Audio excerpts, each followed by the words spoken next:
Let's freaking gizzo, baby. We have got a game on Saturday. We also have our PHL get together coming up in just a few days. So we're going to talk about all of that today. I hope each and every one of you are having an absolute glorious Thursday night.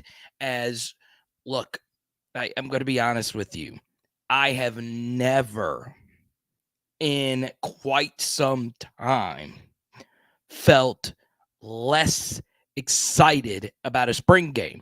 Now, if I were being honest with you, or if I wasn't being honest with you, I would just tell you, hey, we got football, and you should a gazillion percent care about this spring game on Saturday, and you should. But just reading the tea leaves and watching all the spring game footage that I've watched for all the other SEC football teams. I have done a lot of content on my SEC channel, Power Hour SEC, talking about all these teams. I'm going to be so freaking honest with you. There were a lot of atmospheres that felt a little dead. And it's probably going to feel like that some on Saturday. So understand that I feel as if this spring game doesn't have the same juice as last year when we didn't know who the quarterback was going to be. And it was Brian Kelly's first time running out there as the coach for LSU. And it was Joe Burrow's first time back in Baton Rouge at LSU since the national championship run, I believe. So it was all these different things that juiced last year's spring game. This year, it just doesn't feel quite the same, especially when Brian Kelly revealed earlier today that Mason Smith will not play in the spring game. And keep in mind, we know this with a pretty high level of certainty that a lot, and I mean a lot, of LSU's best players aren't playing in this game. So type Y for yes, type N for no. Do you, I'm looking at you right now, do you feel in your heart of hearts that the spring game has lost some of what it once had? Or did the LSU spring game ever mean anything to you? Still, I bring up the same thing that I've brought up consistently. And once again, I feel as if this is beating on a dead horse here, but I feel that the spring game is one of these things that, look, some of you get really excited about, some of you don't. I feel as if a jolt in the arm to this game would be a game in which you play somebody else. Okay. So give me your thoughts on this. Would you like to see in the college football realm a world where LSU plays somebody else in the spring game? Let me know in the comment section live, or if you're watching this down the road, let me know if you would be excited for this. As we say hi to Adam, rocking the PHL shirt. Absolutely love it. What's up, Roger Dodger? He is going to be in Bossier with me at the Arklatex Memorabilia Card Show. Don't forget, we're going to be there all day. It's a free show. Get on out there. We're going to have not one, not two, but three LSU big timers there. Michaela Williams, Dre Jenkins, and the great Patrick Queen. The last time I was excited for a spring game is Mettenberger's first one. I never bothered with them since. What's up, Ed? Good to see you. So, if you can, share this live stream with whoever you feel would be interested in super diehard LSU football discussion. And let's be honest here. I feel as if LSU as a team will one day play somebody else for the spring game. I think it's going to happen. I think college football is eventually going to do that. So we'll see what happens there. Brandon says he would love a different opponent. So tonight, kind of feel like giving out a pretty special card to me. This was given to me as a gift. kind of feel like giving out a Clyde Edwards-Helaire rated rookie mojo optic right here because we're going to a big card show on Saturday.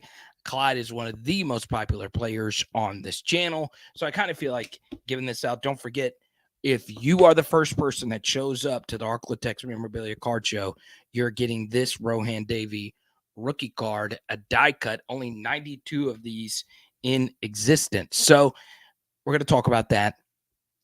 We're going to talk about cards a little bit later as well. Now, I want to show you this. Will Garrett Nussmeier show up and show out? We're also going to talk some recruiting. Dominic McKinley, the 5-star defensive lineman, should be in attendance on Saturday. But I wanted to show you this really quickly.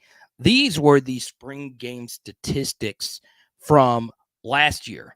Okay. So as you can see, Garrett Nussmeier was the big star of the spring game last year. And you would have never have thunk that Jayden Daniels would be one of the best first-year starters in the history of LSU football, with a 3 of 9 performance for 68 yards and 1 tutty. So, I think once again, Garrett Nussmeier will have another good spring game.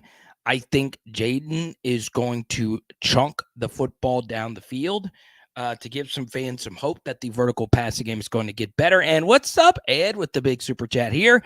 Ed, whichever topic you want to talk about, you feel free. We'll go straight to it. But I wanted to talk about Garrett Nussmeier here for just a little bit, okay? This is a big thing for me with Garrett Nussmeier. Obviously, we know he could be a guy that could commit a lot of turnovers. His first ever spring game, he had the best throws 2 years ago. He had the best throws. He also had 3 interceptions that went directly to the other team. They were bad. 2 in my mind were really, really bad. The other one I think was a little unlucky. So, look, I think obviously Garrett Nussmeier's turnovers are going to be a big thing.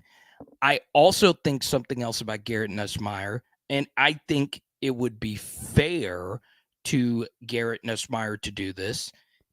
I believe he should get some run with the ones for this reason, okay? It is nothing against Jayden Daniels. We know what Jayden Daniels looks like as a starting quarterback at LSU. But my biggest issue is going to be the second team defensive line going up against LSU's second team offensive line. So LSU's second team offensive line has, I believe, 3-ish scholarship players on that line, just depending on the health of that day. I feel the starting left guard is going to be Kels Bush, who was a walk-on defensive lineman last year. I think the second team offensive line is going to have a lot of issues with whoever they have in front of them. And it's not going to give Garrett Nussmeier really that fair of a shot. Just because, number one, you can't hit him. And number two, all you got to do is touch him as the defensive line. So I think for me, Garrett Nussmeier, it is going to be really tough for him to get some good looks unless he is working with the first team offensive line. Okay, so Ed, thank you for the super chat. We'll go to your question here. Will Brian Kelly go to the portal for running back? You are in luck, Ed. We did not 1 but 2 PHL shorts cut up by our friend Branson Cat, North End Zone, and he absolutely killed it. And I don't think he's going to go into the portal. Number one, I don't think there's any great running backs out there that are significantly as good, if not better, than what we already have. And number two, I also just don't think they'll go into the portal because the LSU running back room is 6 scholarship players deep. And we'll see if John Emery's going to be eligible. It would have been nice to see him in the spring game. And that's something else about the first and second team units. LSU only has 2 scholarship running backs that are available. There was some hope at some point that Josh Williams was going to be seen during the spring. That isn't happening. It has been the Noah Kane and the Trey Holly show. And the bottom line is they're not going to be here, the other 4 running backs, until the fall. So I feel as if the running back room is going to be those 6 guys, and we'll see how that works out. I remember last year we were debating on whether Harold Perkins should play some offense because LSU's running back room didn't have a bona fide guy. This year, I feel honestly in my heart of hearts that all 6 of them could be a top 2 back on this team. So I feel as if they are not going to go to the portal for a running back. We'll take a look at the poll question really quickly. I see Sibley in here. Who has a better spring game? Garrett Nussmeier currently winning the poll, but it's pretty close alongside Jayden Daniels here. What's up, Tyler? Good to see you. Actually, I can't wait to see you in person and give you a big old bear hug on Saturday. Actually, I'm not going to give you a big bear hug. I hope that shoulder is rehabbing beautifully. The Nuss Bus, let's go. What's up, Charlie? Good to see you. JD5 won the West and is his starting QB. If he can throw the ball 6 times a game and win, let it be. Nuss will have his chance sometimes in the future. This is Simper coming in. I just don't see JD5 making it through the season healthy. I hope he does. Yeah, I don't know why you would think that. Number one, injuries are random in and of themselves, right? It's you can guess which quarterbacks would be healthy and not healthy, but the truth is, if you actually look at the starting quarterbacks in the SEC, Jayden was arguably the healthiest, right? Bryce Young got hurt, missed time. KJ Jefferson got hurt, missed time. Texas A&M's quarterbacks, they had not 1 but 2 quarterbacks get hurt, missed time. Jayden never missed a start. So, and he's not missed a start in his entire career. So he has been, one of his best traits has been durability. Now, he could just randomly get hurt, but I was getting this comment quite a bit last year about JD's health that, I saw a lot of people saying, I don't think he's going to last in the SEC. Well, he's done just that. So he's a running QB and not a big one. It just worries me. Yeah, but pocket quarterbacks get hurt. Running quarterbacks get hurt. I saw a really interesting study on this. When it comes to running quarterbacks, let's say in the NFL, some get hurt when they're running, some get hurt in the pocket. So, yeah, it does increase your chances of, getting hit. But at the same time, when you get hit, your chances of being injured does go up. But I feel as if you don't have to worry about Jayden's durability. But at the same time, injuries are random. You never know which direction injuries are going to come from. We say hi to Marcus. What's up? Tell the wife and the fam I said hello. Marcus, one of our big-time PHL patrons. I highly recommend you check out the PHL Patreon. There is a young man committing on Saturday. His name is Deshaun McBride, okay? And if you go to patreon.com, I've already done a film study on him. You can check it out, patreon.com/LSU Football. I even post a link right here, and I'll do this. Why not? Patreon.com/LSU Football. If you sign up for the PHL Patreon tonight, bang, I'll hook you up with this Clyde Edwards-Helaire rookie card with the red match. There's your opportunity to win a Clyde card. But yeah, this is part of it as well. Jayden, if you actually looked at him as a runner, you never can really hit him hard. He does a really good job avoiding contact. I'd be interested to watch every snap and honestly see who got hit harder when they were running. I would guess Burrow did, and Burrow didn't run nearly as much as Jayden did. There were some times where Burrow just got absolutely decked and he got back up. That's a good thing about Jayden is he doesn't take big hits, right? He does a good job running out of bounds or just essentially falling down and not taking the big shot. Lamar is also really good at that as well. So There you go. Let's go to this one. What's up, Carlton? It's been a while. Do you think Jay Daniels is good enough quarterback to make LSU a playoff contender? I absolutely think so too. I do. I think both of these guys could be a good enough quarterback to make LSU a playoff contender. What I would also say is, and look, I'll be as frank as I possibly can. This is the number one thing I get about Jayden as far as like the vertical passing and stuff. We talk about it quite a bit. I honestly think the vertical stuff does need to get better. I think the intermediate game can also get better. And that was something that you heard Dim Brock talk about as far as giving plays for the receivers to make after they actually catch the football. PFF released this stat. Malik Neighbors forced more missed tackles than any SEC wide receiver that they charted last year. So we need to get the football in his hands, right? As much as we possibly can. And to go along with what we talked about as well, about the portal running back situation in our short, LSU skill position players overall were really good at missing tackles. So, yeah, you know, that's the thing. You got to make it happen. Music, good to see you for the first time in a while, and you come here with some inaccuracies here. Joe was hurt; he played through it, and JD5 was hurt, and he also played through it. That was my point: is both of them, despite getting hit hard from time to time, still do a good job of playing through their injuries. So, AHM, good to see you. He took took a few big ones and bounced right back. Joshua, we'll see you on Saturday, man. Looking forward to hanging out, man. Meeting you for the first time. And don't forget, people, Saturday in Bossier City, you can bring your kids.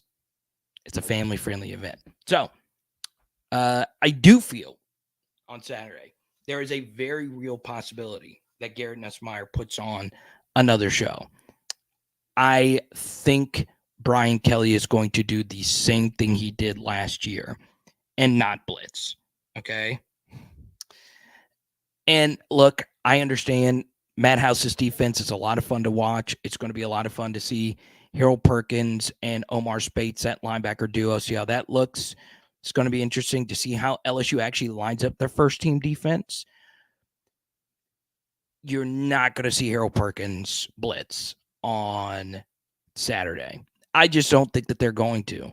And a lot of teams have done it during this spring cycle. They've brought blitzes. Some teams don't. LSU didn't do it last year. They just rushed 4. I am of the belief that LSU should just rush 4. Normally, I'm the opposite, but I think when your offensive line is as thin as it is right now for LSU, just rush 4. And yeah, it should be a good time on Saturday. Let me know right now. Type F for 4. Type B for blitz. Which one would you rather? Would you like to see LSU blitz? Type B. Type F for just rush 4. Okay. So I'm interested. I'm interested to see. Interested to see what you guys have to say.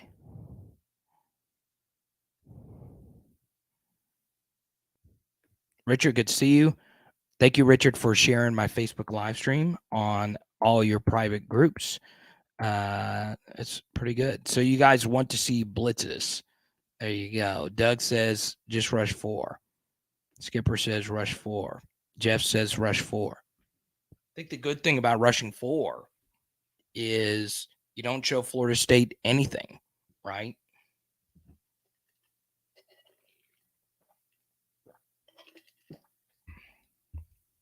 I think the defensive game plan is more important than the offensive game plan week 1 in Orlando.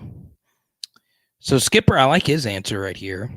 Don't blitz, but rush and run stunts. LSU did do that last year some. Um, I'd have to go back and watch this spring game. So there you go. A few more things here, okay? And this is just me. All right. The next 48 hours in recruiting is going to be pretty big.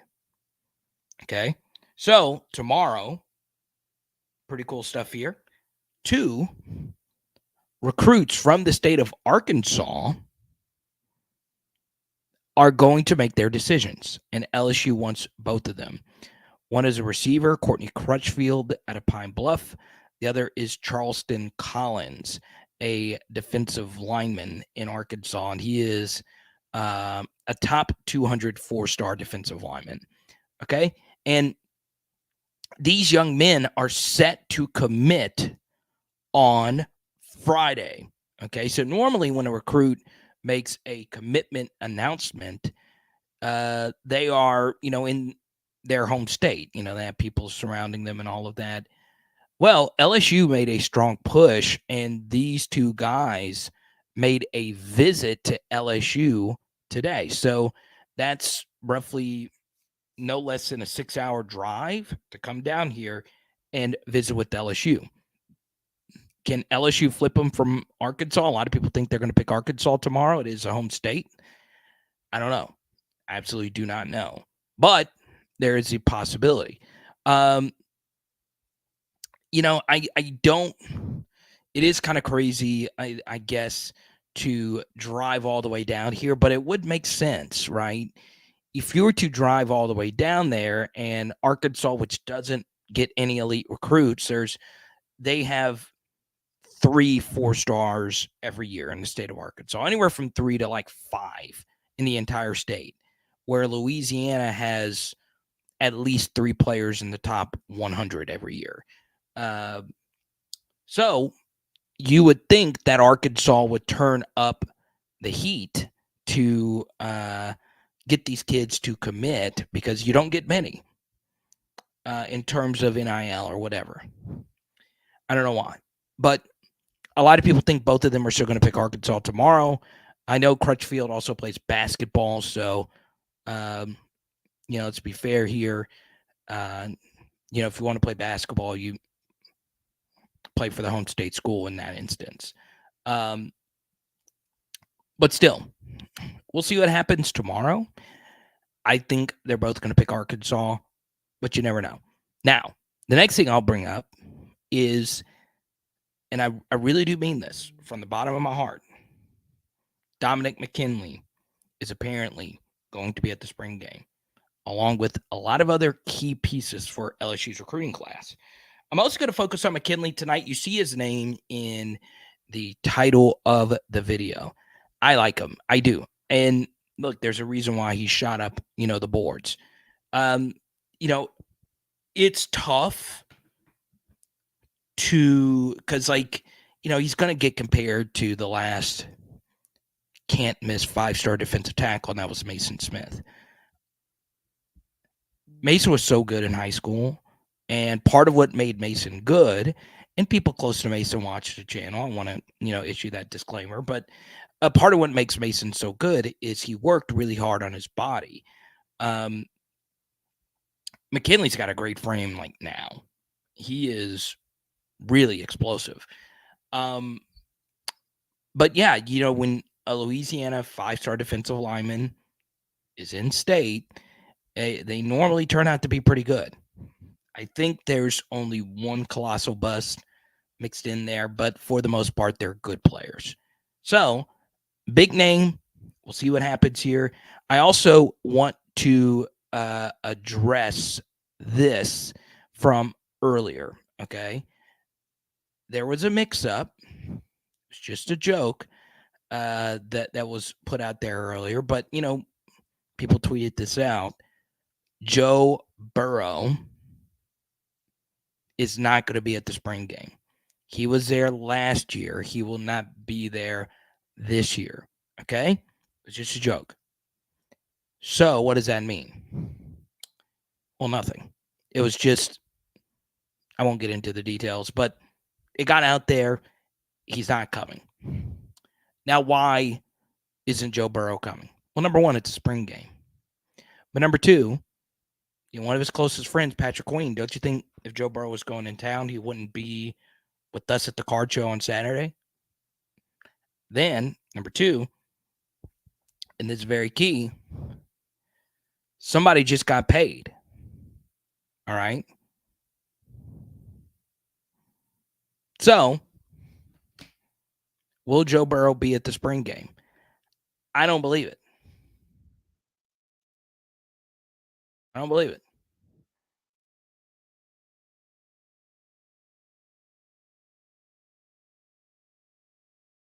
Okay.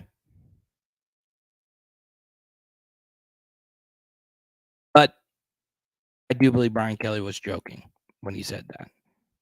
Okay.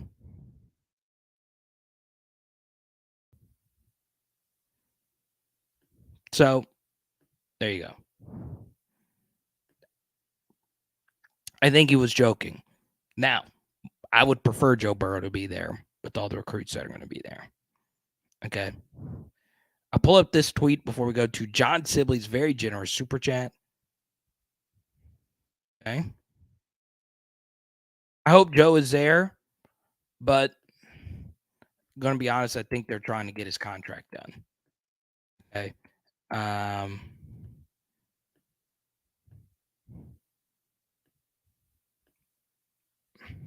Brian Kelly jokes that Joe Burrow is coming in for the spring game. Those tickets were about to be flying. I think it's a joke because the joke that Brian Kelly is making is that there's tickets to the spring game. And obviously, there aren't tickets to the spring game. It's free. There you go. So the spring game kicks off at 1. It'll be on ESPN Plus, by the way. So there you go.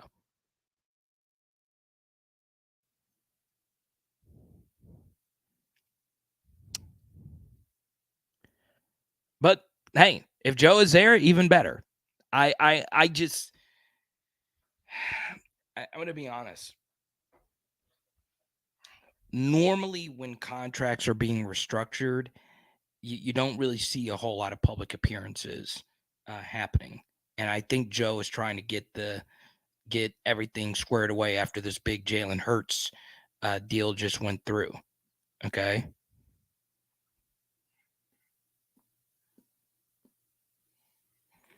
But we'll see. If Joe shows up, even better.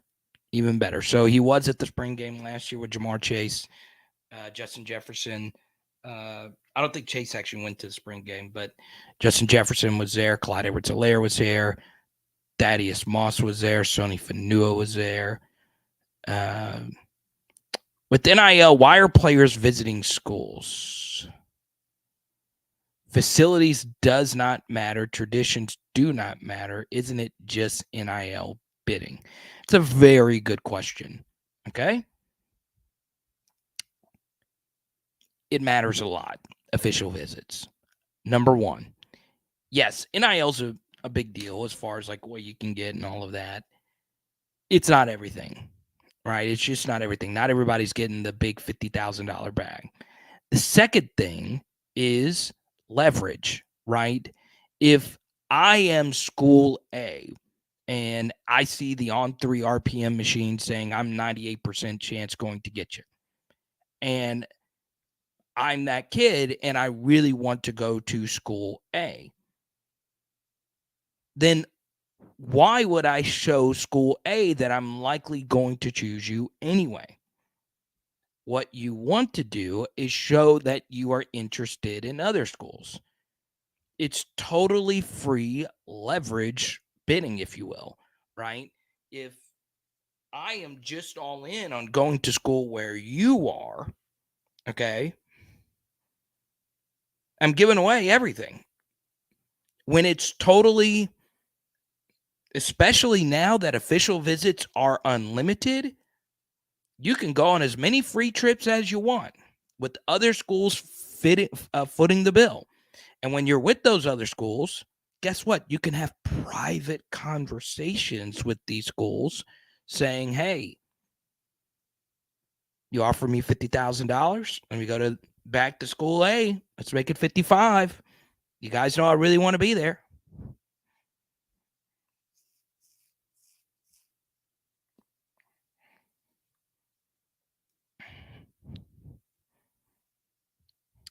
But the facilities do matter for a lot of different reasons. Okay. Number one, sometimes facilities matter because of not necessarily the facilities, but who run them. How do you mesh with the strength and conditioning coach? What do you do for your strength and conditioning? What is your rehabilitation program like? What are your team facilities like? What is your history with athletes when it comes to academics and all these different things? Those do matter as well. Also, I'll include this as well, and I'm not shilling for LSU here, but I remember working at SiriusXM, and one of the cool things I got to do was meet Cal Ripken Jr. and have a conversation with them. I remember my boss saying, hey, you've done some good work. We want you to come up here. And I go up there, and Cal Ripken Jr. is there. He's 6'3", he's a tank. If you're in to stand next to Cal Ripken Jr., you never know how big this guy is. He is built like John Lynch. Like, he is huge. Okay. I go up there and I said, hey, I'm a student at LSU. And then he brought up Jack Marucci. So I say all of that because Cal knows who Jack Marucci is, who's known from his bats and all of this from baseball. And then he gets over to football, and he is a very innovative data analyst. And I read a very interesting story about some data analysis that he did with Justin Jefferson while he was at LSU. Okay. Really good article in The Athletic I read today. So if I'm a prospective parent, not every school has someone who has random Major League Baseball players who happen to be the greatest of all time, who know who he is, that is known for his medical prowess. You get to meet those people when you're on visits. You get to learn about these kinds of people. And look, Jack Marucci isn't the only special coach of this nature. A lot of schools have these kind of guys, but that's why you go on these visits, right? So yeah, so it's definitely funny, but a lot of it is NIL bidding. And to John Sibley's point here, I do think there are going to be some schools that swing for a kid that they haven't recruited at all and just buy them, right? With basically no connection to any of the coaches. I could see, a 5-star being in the state of Washington. He's going to commit to the home state school, and then last second he goes to Alabama. You can do whatever now. You can do whatever. So here's what we're going to do. I need your guys' help. All right. You guys know, if you want to help PHL grow, Underdog Fantasy, I got to make a pick.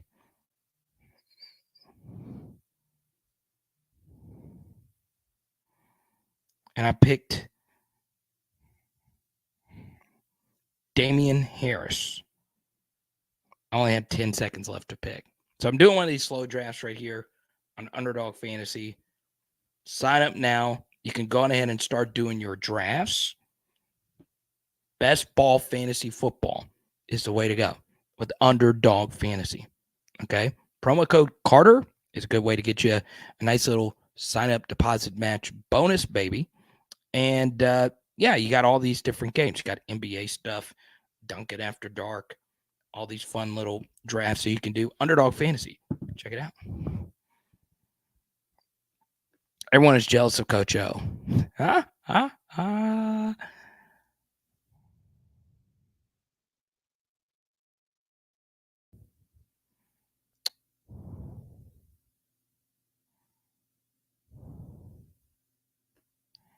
This is also a big one as well. What are the chances that they prepare you for the league? I think I saw Jared Addison peep in here. LA Mom, what's good? Yeah, it's a big one too. All right. What are the chances that school A better prepares you for the league?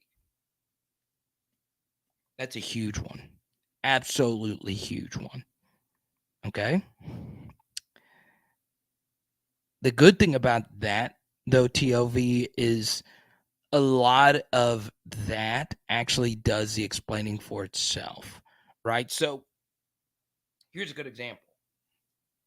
Caden Proctor was a 5-star offensive lineman at the state of Iowa, out of the state of Iowa. He was committed to Iowa to play for the home state school.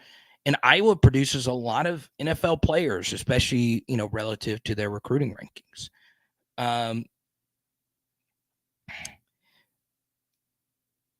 I also know that Alabama puts a lot of offensive linemen in the league, probably more than anyone else. That played a huge role in him flipping to Alabama, right? Because if you're an offensive lineman for Alabama, not only will you get drafted, they'll overdraft you as well. See Alex Leatherwood just a few years ago. Okay, so here's what we're going to do. I'm going to give you a little sneak peek here. Actually, I don't know. I kind of want to save this topic for next week. But there is one stat about LSU that came out after a deep study on recruiting, and it confirmed our priors, if you will. It's something that we bring up here a lot on the channel. I kind of want to save it for a video next week. Make sure I write it down.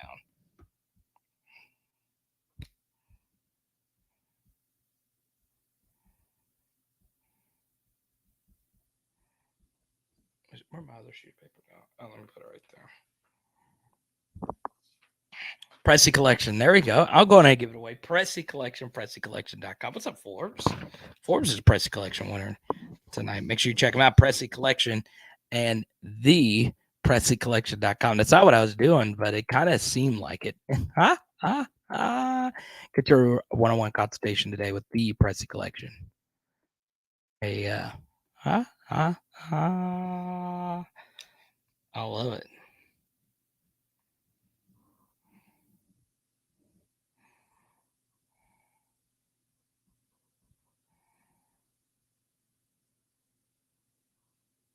Oh, okay.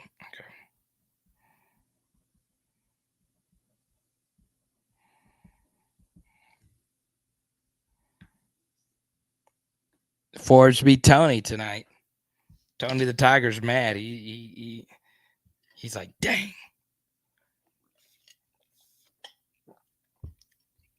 Tony doesn't even comment during the stream. He just has Pressy Collection typed in, ready to go. Let's go, Tom. Let's go.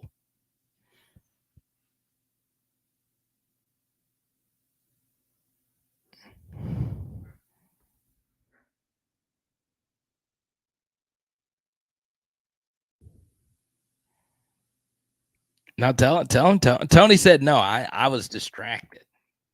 I wasn't ready. I love it. So I'll save that topic for a different day. But which we'll do. I think we're at 40. If we get to $100 in super chats, we'll talk about this one stat that honestly just confirmed what a lot of us already knew about LSU. Okay. The only team that was ahead of us for this stat was Ohio State. Okay. So there you go. Let's see here. Who won the card? Well, it's whoever signs up for Patreon next. Patreon.com/LSU football. Or if you go to powerlsu.com/shop, this card is yours. Get you some PHL merch, baby. Let's go. I do think one thing about this spring game. I am going to be interested to see what and I guy he knows I hate it when he does this. I'm not ungrateful for the 99-cent super chat. I wish everybody did it. But on where I'm sitting, the 99-cent super chat registers as $100 super chat. So yeah, it's absolutely crazy. Absolutely crazy. And yeah, that is Z going absolutely crazy because Haley just came home. She had a fashion show tonight because she's fancy. But yeah, it's blue on your screen, but it picks up as $100 super chat. So it lights up red like what $100 super chat does. And not only does it do that, it sits there like a hundo. Mark, don't forget, please send me your email so I can send you your Kim Mulkey card that you won earlier last week. There you go.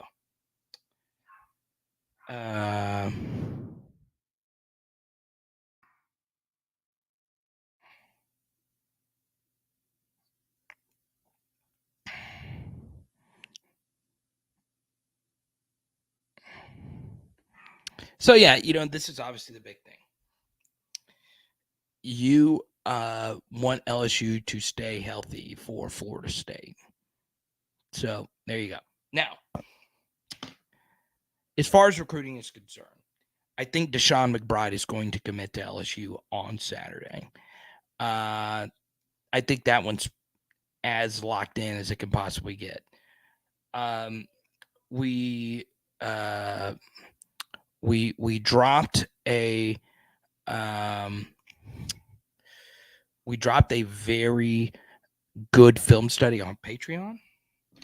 So there you go. AP, good to see you. Thank you. So that one pops up as like just 99 cents. But the other one was like just weird. I don't know why that one looks. I wish you could see where I am, how I'm seeing it. So there you go. Now, here's what I'll say about 2024 recruiting. There are 3 Louisiana players currently in the top 125. Historically, players in the top 100 are your needle movers, right? Top 125, I like to stretch it out there because recruiting rankings, especially now with On 3, vary. Okay. So, as far as like recruiting rankings are concerned, I feel as if LSU's 2024 class is going to be good. I really do think so. There have been some concerns because there's not a whole lot of like these still flashy guys in the top 100. The 2 years ago you had Walker Howard, Will Campbell, and you had a lot of guys with a lot of hype. This year it does feel a little bit different for this cycle, and I don't know why. There are some really good players in the state of Louisiana, and 2025, just a very early looks to be pretty fine as well. So yeah, I don't think you should be too worried about the future of LSU's recruiting. And either way, what you want to focus on moving forward is LSU's ability to continue to get really good players in the transfer portal. They have been probably more benefited. Joshua, you get to pick the next topic. AP, you get to pick a topic as well. LSU could be, over the past decade, the school that has benefited the most from transfers. And that is truly something incredible to say. The only position, there's a few positions that really haven't used transfers. Running back is one of them, but really wide receiver is a big one. But LSU has just killed it with transfers, just absolutely killed it. Some graduate transfers, but especially in the transfer portal era, they have murdered it. Did Arkansas lose 28 players to the portal? Yes, he did. Texas A&M currently leads all of college football, 30 players in the portal. One of you texted me. I was a part of a fight with some Texas A&M fans today on Twitter. I don't know why Texas A&M fans speak the way that they do. It doesn't make any sense to me. They brag about beating LSU, but the year that you beat LSU, guess what? LSU went to the SEC championship game the very next week. And yeah, you beat the dog crap out of us. Who cares? And it really wasn't a blowout, if you will. It was a close game. Who really cares? Who really cares? So, A&M's lost 30 players. Arkansas lost 28. It's pretty wild. It's absolutely wild. Now, has Arkansas done some good things in the portal? They have. They've addressed the defensive line recently. And it's crazy that two of their best players on defense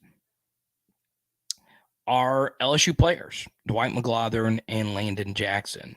So it's very interesting. Let's go to Joshua's Super Chat question. I like it. It's in a different sport. Any Van Lith updates? And what do you make of Reese's tweets? Just fun. So let's see. Oh, about getting Haley Van Lith here. Let me go look up what you might be referencing here with Angel Reese.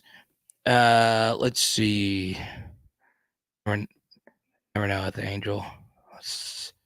She got a very good NIL deal not too long ago with the AI company. Tweet about I could never live in New York City. This is just too much. I saw that tweet. It is a lot. I've been to New York a bunch. Used to work there some. It is a lot. It's an absolute lot. Let's see. I don't really see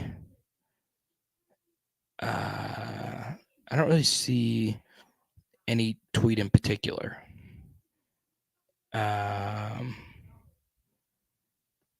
So yeah.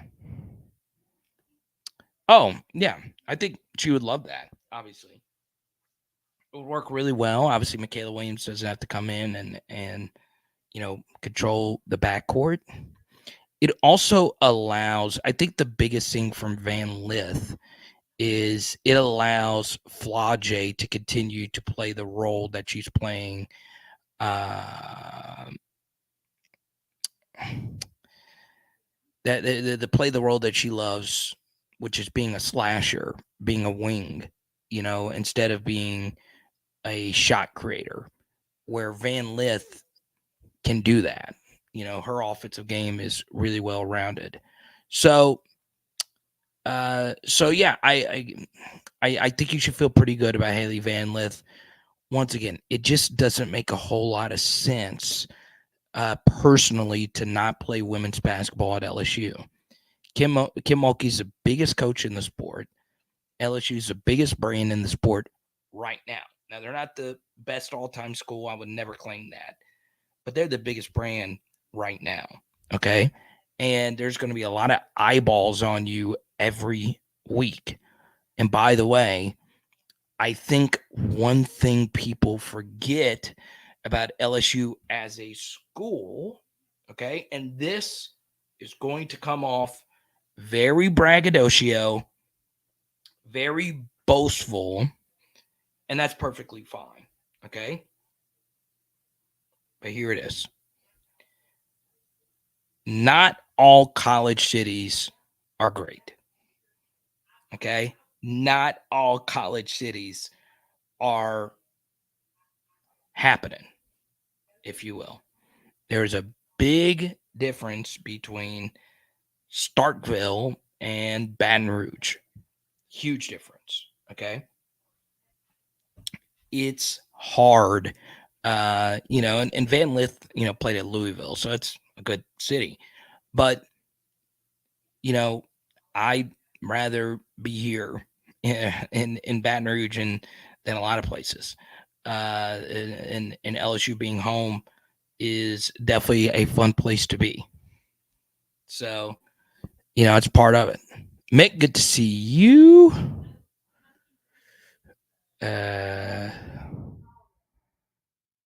Oh, Baton Rouge is a college town. I don't want to hear that mess. Definitely a college town. Let's go to Brandon. Why can't LSU do a purple versus gold game? Why is it offense versus defense? Yeah, good to see you, Brandon. It's just depth. That's it. LSU just doesn't have a deep spring roster right now. So there you go.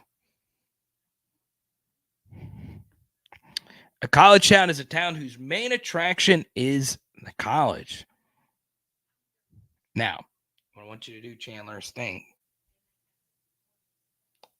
What happens in Baton Rouge that is bigger than an LSU football game?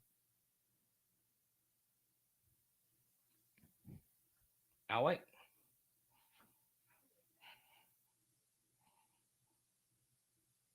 I'll wait.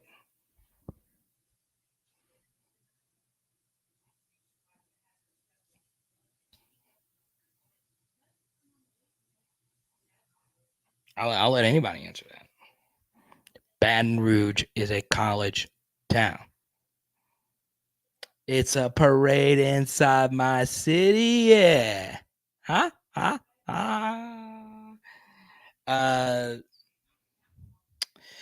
So yeah, there's nothing bigger than a college football game. Okay. Could be the state government. Yeah. I think a lot of people fly in from all around the country to go see if the Louisiana legislature is in session. Chandler, you're wrong. Baton Rouge might not be a college town like the same way Madison, Wisconsin is a college town or Starkville is a college town. Baton Rouge is a college city, right? Now, there's obviously some cities in the SEC that are not college towns per se. That would be like Vanderbilt, Nashville, right? That's not a college town. Vanderbilt's not the biggest thing there. But LSU's a college town.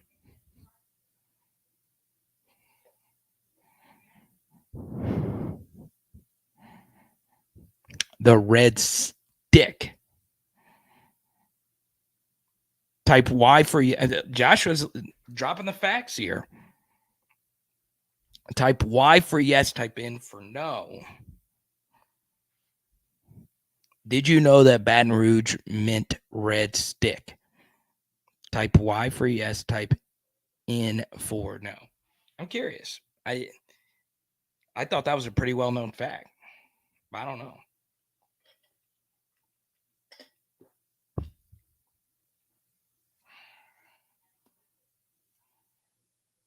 So Joshua, let's see. Oh man. I think the only thing that you could say is bigger than a college football game in Baton Rouge is if Garth freaking Brooks is playing. I still wish I would have went to that show because I like Garth. I've seen him in Shreveport. I like Garth.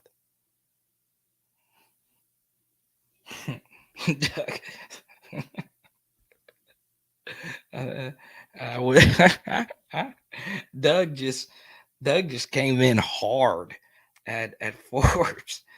Oh man. Oh.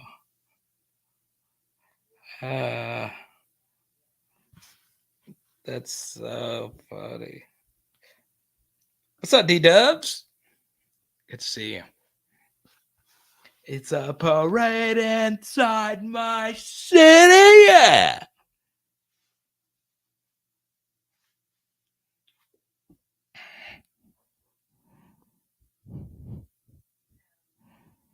The 18th.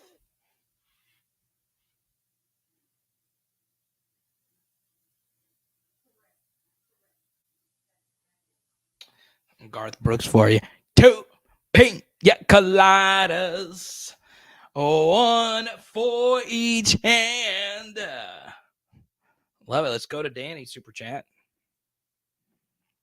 The current spring game format will not expose the development of the QBs because they don't feel the pressure, so they can't gauge the reads or deep pass or nuss poor decisions without pressure.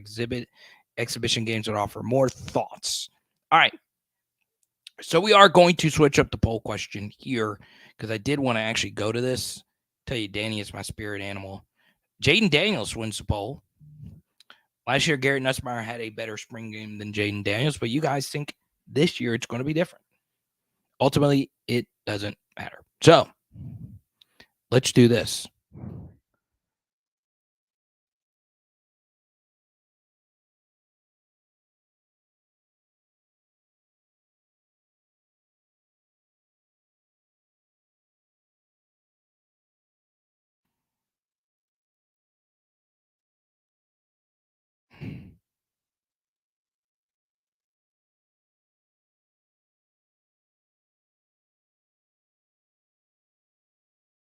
All right, Danny, your poll question is up.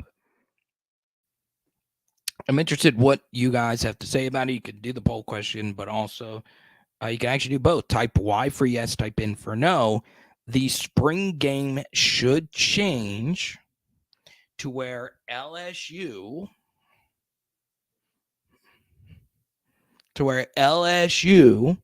and college football teams play somebody else. What up, Shadow?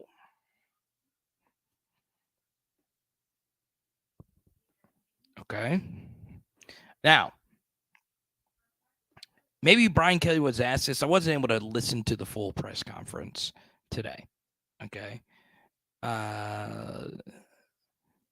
But I would have liked to, I think I would have seen it if somebody would have asked Brian Kelly about this. Please correct me. I think I think I'm pretty sure Branson, if you were not at the press conference, I'm pretty sure you watched it. I don't think anybody asked Brian Kelly about the spring game format as far as like playing somebody else. But what I will say is a coach, a very controversial coach, okay, his name is Hugh Freeze, okay? Hugh Freeze came out a few weeks ago before his spring game on April 8th. I do think there is a benefit of having an earlier spring game, but I digress. He did say that he would like the spring game format to change and somebody actually play another team. Okay. I am for that for this reason. Okay. I think college football athletes, and in particular college football athletes, have a tough time with the monotony of spring football. Okay. Now, if you guys have watched your spring practice breakdowns, you notice a lot of the spring practices start the same way with your individual drills, pursuit drill, all those different things. And it's tough. It can be very tough mentally where you're going to the same practice facility every day, you play football there, don't really play football anywhere else. Where if you play basketball, you can go play pickup basketball somewhere else. You can go, work on your shot somewhere else. You baseball, they play in Cape Cod leagues. And you play more games, you travel more in all the other sports. I just think it would be good for everyone involved to actually play somebody. Let the spring practice and the entire grind of it all, it allows you to move forward towards a goal, which is playing this team on this date. There is no getting fired up for a spring game. None. Now, something else it would do is it would provide a little bit more uniformity with, some of the formats, right? Because, I like watching all the spring games. The Georgia spring game was played very differently than the Ole Miss spring game, which was played very differently than the Tennessee spring game. So, yeah. Now, the question that everyone asks, from a fan's perspective, it would be nice to see a game with another team, but does that increase the chances of injury to the players? Okay. In theory, it can. But here's the difference. It is one game that is being floated out there. Sometimes injuries happen because of an accumulation of the body wearing down and the tires being worn down. Okay. If it is just a one game setting, you're fresh after 15 practices where you barely hit. So there is that. Also, you can limit a lot of different things. You don't have to play full 15-minute quarters. Make them 10-minute quarters. Don't hit the quarterback. Fine with me too. It could also be some way, somehow a laid back kind of setting. You can set parameters for this. The point is, in all of football, every level of football that is played, from Pee Wee to high school, all the way up until the NFL, college football is the only sport where there is no dress rehearsal. There's no preseason. There's no other games outside of the full-blown regular season. And by the way, college football is the only major sport where there is no exhibitions such as that. Okay? And its regular season has far more consequences than any other regular season in all of sports. Now, what I would tell you is a summer game, if you will, spring game, if you will, would have helped LSU out versus Florida State, because sometimes it takes seeing your team go up against someone else to see that so-and-so isn't an SEC starter. Okay? So then we could bring up the conversation of, should LSU schedule week 0 games that do count? That gives you a dress rehearsal for these high leverage games that LSU likes to play in week 1 of the season. Okay.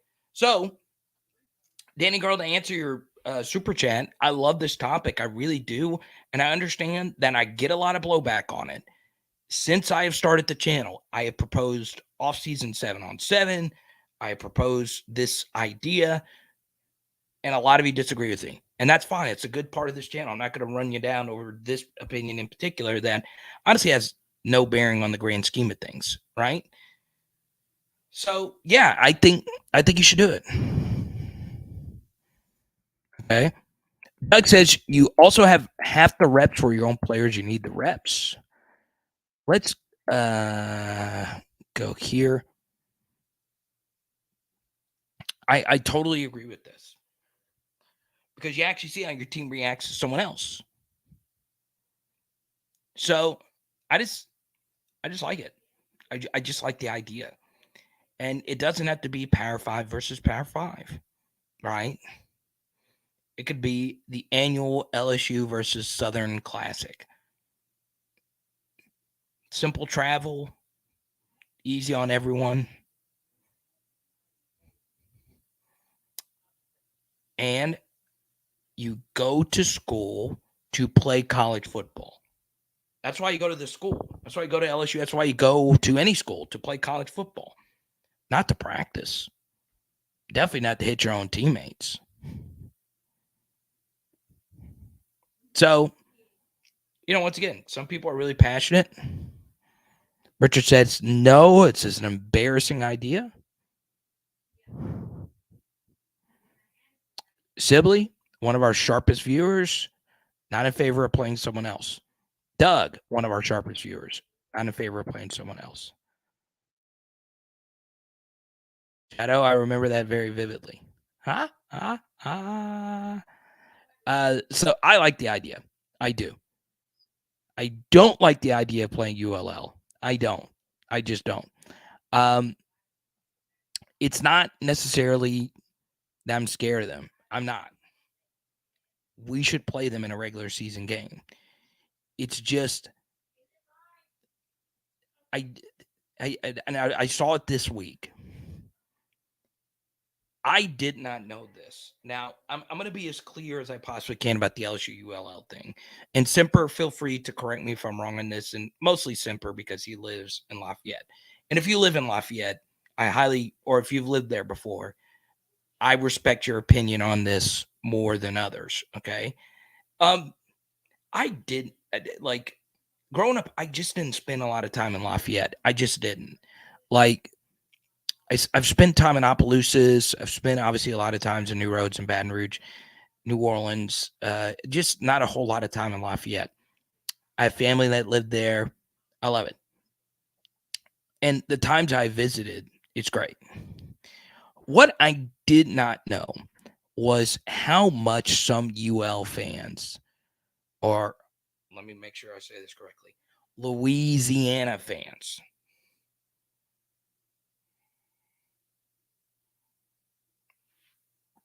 hate LSU. I didn't know that. Like, it's not just that they hate LSU, their blood boils at the idea of LSU. Like, and I think it is like the big brother, little brother kind of thing. Um, so F it. Let's play him in the spring. Why not?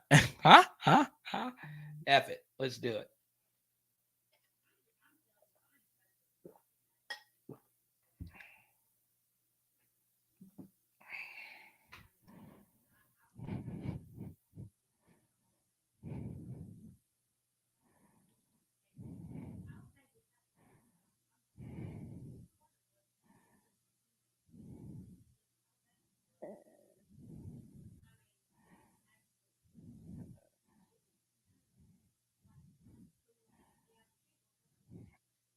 Mm.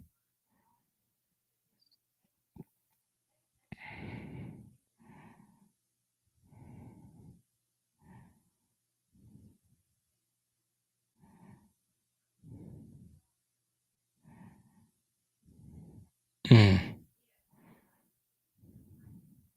I just got this sent to me.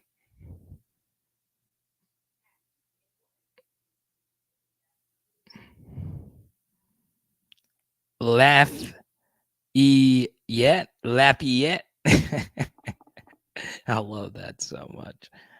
I want to show this to you. Uh, let me know what y'all think of this. Okay, I love when a new team does a new uniform design. Okay, the Arizona Cardinals just dropped their new uniforms. You guys know I'm not necessarily a uniform guy. I'm a jersey number guy. I think the jersey number matters. Uh,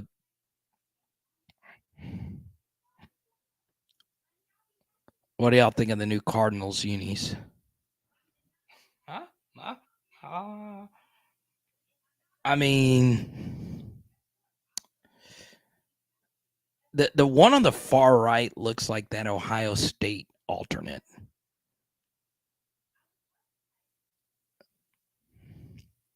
Yeah, Danny, I would be down for Grambling, Southern, Northwestern mixed in there. I think that would be fun. I would. I think it would. Type Y for yes, type in for no. Are these better than the Cardinals' old uniforms? They're keeping the same logo.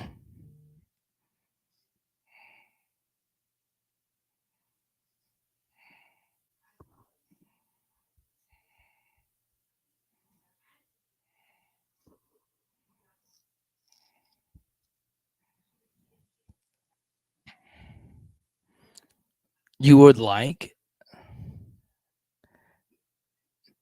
It's a mystery.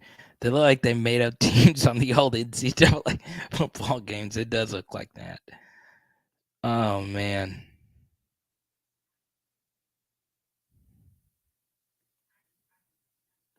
that's crazy.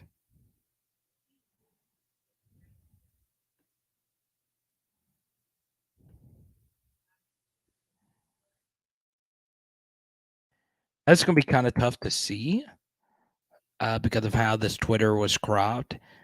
This one would have been clean right here. It's too tough to see. Let me put it up like this.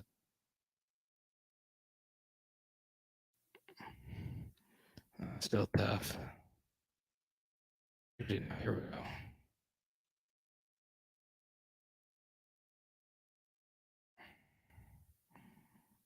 Put this right here. This uniform would have been cold-blooded. Now that is clean right there. The AZ and the state flag on the shoulders. Oh man, this would have been nasty business. The AZ, that's nasty. Nasty business.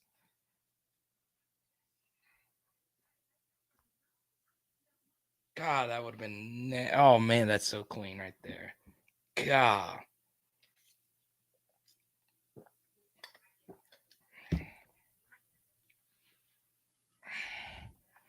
So here's the Jekyll and Hyde about having fancy uniforms, okay? Oregon has the ugliest uniforms. Get whoever designs Oregon uniforms.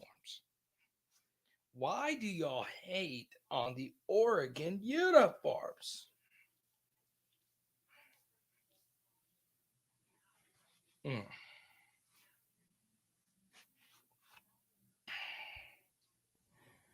Yeah, that one was clean. I don't know if that would be one of my top 3 alternates, though. My top 3 alternate LSU uniforms. I think number one's got to be the purple one we wore versus Tulane in 07 with the wings on it. That was pretty cool. The Koshan Delay uniforms versus Arkansas, the Chad Jones game. And then the Fournette gold uniforms. I think that would be number 4. I'm going to be honest with you. Okay.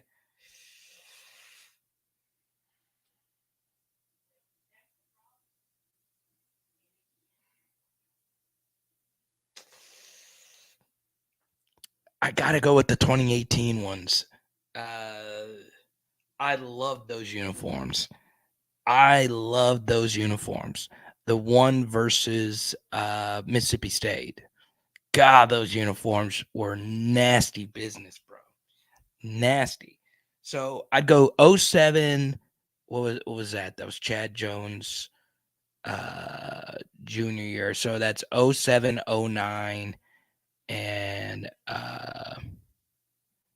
07, 09, and 2018. Yes, the purple chrome helmet.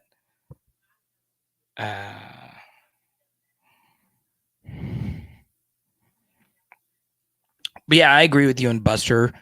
Like, I think, yeah, I think there's a lot of different things you could do with that money. Like the charity money, it can go to disaster relief. You know, there's a lot of those that happen during the college football season. It can go into a fund for that. It can go into a lot of different things. Yeah, so I saw in an interview, I think it was Connor O'Gara, who said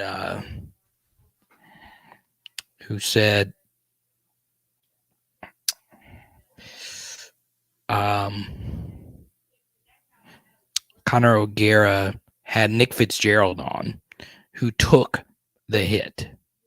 Okay. The helmet to helmet hit and the targeting or whatever. And he said in the interview that he thought it wasn't targeting. So take that for what it's worth. Now, would it have changed the Alabama game? I'll let you decide that one. So, it's got a Venmo. Thank you so much. I really appreciate it. They wish you remain anonymous. So let's see here. They can wear the chicken. So it's supposed to be a New Orleans Pelican right here. But since it's a college football channel, some people think it's a South Carolina Gamecock. Now, you were the one, Danny, that asked me in the last live chat um, who the sleeper team in the SEC is. And South Carolina is a very sexy pick. Okay. Now, I've done radio in South Carolina. I know what the Gamecock fans are like. I'm going to be honest. Shane Beamer is a really good football coach. And if I were Auburn, I would have moved in. Now, would Shane Beamer have gone? No, he got the raise and he's getting paid what he should get paid. But I think the East is really well coached. I really do think so. I think one program who is in a world of trouble is Kentucky. Okay. Now, Pierce isn't in here, but I have been labeled a Kentucky hater. I went on a rant about it here on Blake's show, and I'm going to release some content that I've been working on for Power Hour SEC in the offseason when everything's dead. Okay. I think Kentucky is going to regress so horribly. And the one thing about Kentucky is it is a mythological idea that they have just done these amazing things under the current regime. Well, they've won 10 games twice. Okay. 2018, really good season. Our defensive coach was their defensive coach. They were really good that year. Won't take anything away from them there. But their last 10-win season in 2021 was very overrated. They did not beat any team with the winning record until their bowl game versus Iowa, who refused to go for it on 4th and inches to win the game. They punted the football back and they lost. 4th and inches. Okay. I'm telling you, there's no program that is overvalued more than Kentucky. None. And I actually went and broke down the numbers. If you actually go look at their strength of schedule, it is more on par with what a Big 12 team plays than what your normal SEC team plays. It's a mirage, as Rick says this, okay? I think Kentucky's in for a world of trouble. Now, their 1-2 punch at receiver, Key and Brown, they're really good. Really good players. And they got a decent quarterback from the portal. Defensively, they're always solid. But I keep seeing Shane Beamer ahead of Mike Gundy on coaching lists, and I'm like, what world are we in? What I say Shane Beamer. Mark Stoops. I keep seeing Mark Stoops in front of all of these really good coaches. I'm like, tell me this. And this is one thing I would say to any Kentucky fan that might be listening to this. I doubt it. Okay. What is Mark Stoops' signature win? I'm serious. What is his signature win? I know Kentucky recruits outside the top 30. I know they don't have the best talent. But what is the signature victory? Okay. Now, the biggest brand that they've beaten is us in 2021. But that was us in 2021 with the coach 1 foot out the door. Okay.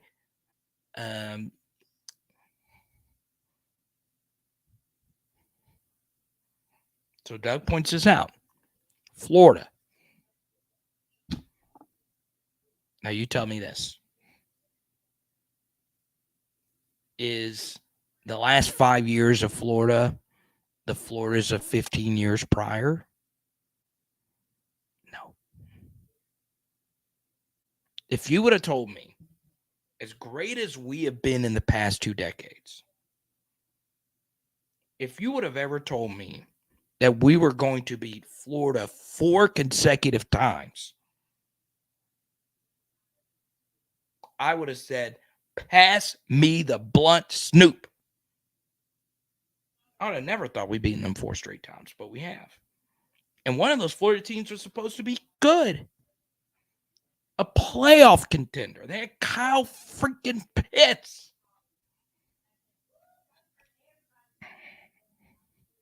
So they've beaten Florida a few times. They beat them in 2018. That was a really good win in the swamp, and Florida was good that year. Once again, 2018 Kentucky, 10-win season. I give them a lot of credit.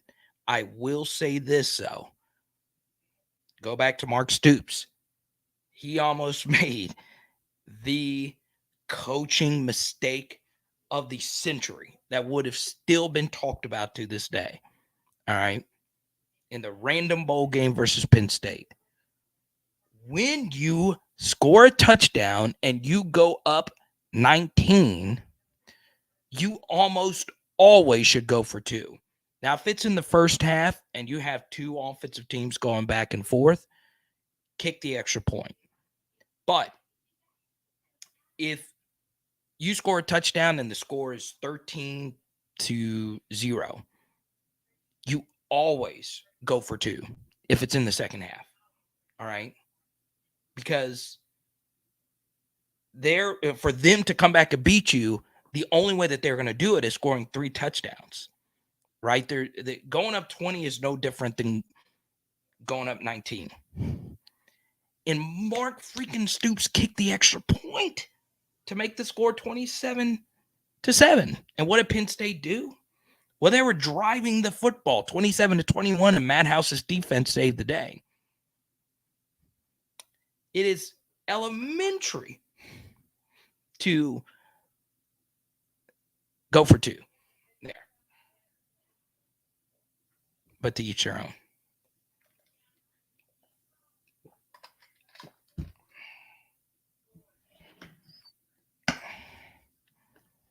No, you're right on both of them.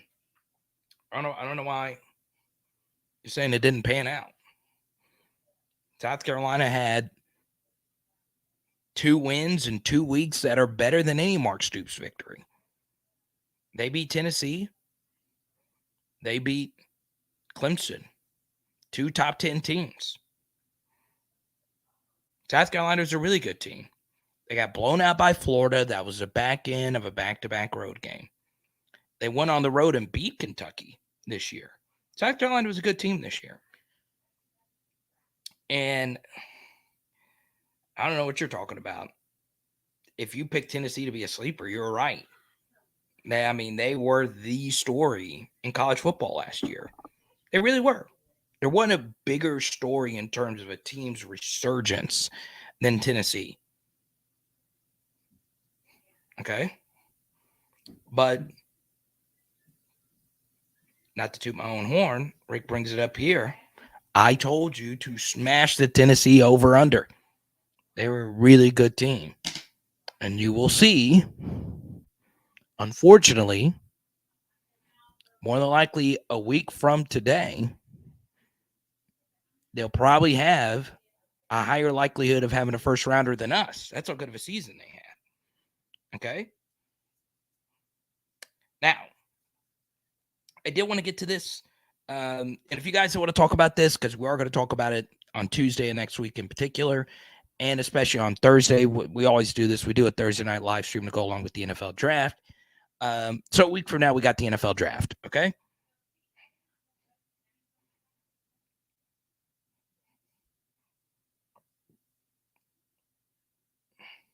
Oh, okay. Well, I did that too. I picked Tennessee to win the East too. But you were still right, though. They were both good teams. But honestly, every team in the East outperformed their expectations except for Kentucky. They were the only team. Now, I do want to touch on the NFL draft. All right, I've spent a lot of time watching the NFL draft. I'm going to give you a few takes here from the draft. Okay, so I won't get into this. I got in a big Twitter debacle between 2 very prominent draft analysts. Okay, now they're not like Adam Schefter and anyone like that, but they're math guys, right? And they do a lot of like 40-yard dash stuff. There was a big debate over Kayshon Boutte's 40-yard dash time, and there is an analytics guy who clocked Kayshon at some point in the 40-yard dash running at 23.6 miles per hour, which is extremely fast. Like, that is absurdly fast. Now, that doesn't mean he can get up to that speed running a football, but when you're running a 40-yard dash and you're sprinting, that's impressive. But remember, Kayshon's 40 times sucked. So what would the 23.6 actually mean? Well, that means that Kayshon really is fast. It's just he runs a bad 40 or whatever. I don't necessarily agree with that.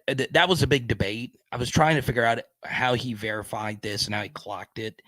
And the math was way over my head. But if he really ran that fast, you would think someone that explosive wouldn't have one of the lowest vertical leaps and just a horrible test times just all around. This is going to sound like hyperbole, but it's not. This is the biggest fall from grace that we have seen ever from an NFL draft prospect. Now, that won't technically be true because Kayshon will get drafted. The biggest one was Lyle Collins, but that had nothing to do with Lyle's actual football ability. That honestly is one of the most bizarre NFL draft stories of all time. I won't get too far into it. So I understand that, in the comment section, people say, well, what about Lyle? The actual truth is Kayshon's fall from grace is the biggest story and the biggest fall we've ever seen. Now, there is some promising truth to this. The first is it humbles you, right? If you're not a first rounder and you were the bona fide wide receiver one, along with Jackson Smith and Jigba going into this last season. It does stink. It does stink for Kayshon. It really does. And it is interesting. JSN didn't even play a down of football this year. Kayshon played and he fell off the planet here. One mock draft in the Athletic had him going in the 5th round. In the 5th round of the NFL draft. I've never seen this before. Now, there have been some players who have fallen. Arden Key is a pretty famous example of this. But Arden Key, to help Kayshon out here, Arden Key still had an amazing NFL career, and he's still playing, and he's severely underrated. Now, he's not going to put a gold jacket on, but he is a really, really good NFL player, okay? Kayshon could still be a very good NFL player. Just because you fall doesn't mean anything at all. But you do begin to worry about if he's ever going to get the burst back. And this is just a good example. It doesn't matter how talented you are. You have got to take rehabilitation seriously, okay? And, you didn't have a QB to throw in the ball. I don't know if that has anything to do with it, to be quite honest, because if that were the case, most teams, they watch the film, they would still have him as a first or second rounder. The point is he didn't test well. He didn't have the same explosiveness. There were some times where he just looked disinterested at times. And I hate to say that, but it's true. And wink, wink, nod, nod. I have heard the interview process wasn't the smoothest for him either, which is self-explanatory because here's the thing, like in the media, there are some things that I hear that I don't share. Now, this isn't, Kayshon related. There's stories that I hear from vetted people that I don't share because I don't think some of it should be out there. But the truth is, when you get interviewed by the NFL teams, it is private. So they can ask you anything. They'll ask you anything and everything, the most personal things. Obviously, there's a very famous example of Darius Geis revealing a very weird, bizarre question that probably should never be asked. There's all kinds of things. And they probably just unloaded on Kayshawn. Well, what happened with the bowl game? What happened this season? All these different things. And, it's not stuff that anybody would want to talk about. Why didn't you take rehab serious? Those are all things that it's tough to answer. So, I hate it for him. I'm a huge Kayshawn fan. Collected his cards, autographs, all that stuff. I gave Kayshawn game MVP for the Southern game. I gave Kayshawn game MVP for the Florida game this year. He graded out fine for me some games, and some other games it just wasn't great. But he can still be great. And one thing that does favor him is early breakout age. If you dominate at an earlier age, it is better for your chances of for you to succeed at the NFL level. So I think I um I think there is a good opportunity for him to still be great. It's just tough. It's really tough to see this happen, and I hate it. Um, I really, really, really do because you know I've shared this stuff. Whenever I talk NFL draft and how LSU players are doing in the NFL, the analytics tell me that a lot of people don't care. They just don't. I actually do care. I love the NFL. I collect football cards. I want every LSU player to play in the NFL a long time. I also try my best to keep up with the XFL and the USFL. I want all these guys to succeed and play for all these other professional leagues. It's hard to make it. And one of the hardest positions to make it is wide receiver. There are so gosh darn many of them. In the SEC this year alone, the thing that also is going to hurt Kayshawn is there are wide receivers he is better than that actually did test well and are that do have a cleaner bill of health. Jonathan Mingo is one of those guys. Justin Shorter is one of those guys. Matt Landers is one of those guys. There's a lot of these middle tier, wide receivers that did well and had their best seasons this past year. So it's hard. I hope this works out for Kayshawn. I really, really, really do. I hope he goes to a place like the Bills where he can have an elite quarterback, uh, you know, get a fresh start somewhere in a completely different part of the country, get mentorship from Stephon Diggs, the guy going to the Hall of Fame. You That would be awesome, right? Or the Bengals, right? That would be honestly pretty awesome too, right? So yeah, I would love to see it. I really would. And I'm rooting for him. But, Thursday, there is a very real possibility that we don't hear an LSU player's name announced. Our best shot is Ojolari. I haven't heard a whole lot as far as like Jaquelin Roy's NFL chances. I think he does go second, third, fourth-ish rounds. We'll see. I also think one player who took a lot of heat this year was Ali Gay. I think Ali Gay is going to go a little bit higher than you expect. I also think Ali Gay is probably better fitted for the NFL, where he's able to play his natural position of a true base defensive end. Now, for that to work, he's got to go to a team like the 49ers. The Texans would be a good fit for him, where they run a base locked in 4-man front. Um, so it's going to be tough. It's going to be tough not seeing any LSU first rounders, but I'm going to speak it into existence that BJ Ojolari is going to sneak into the back end of the first round. Okay.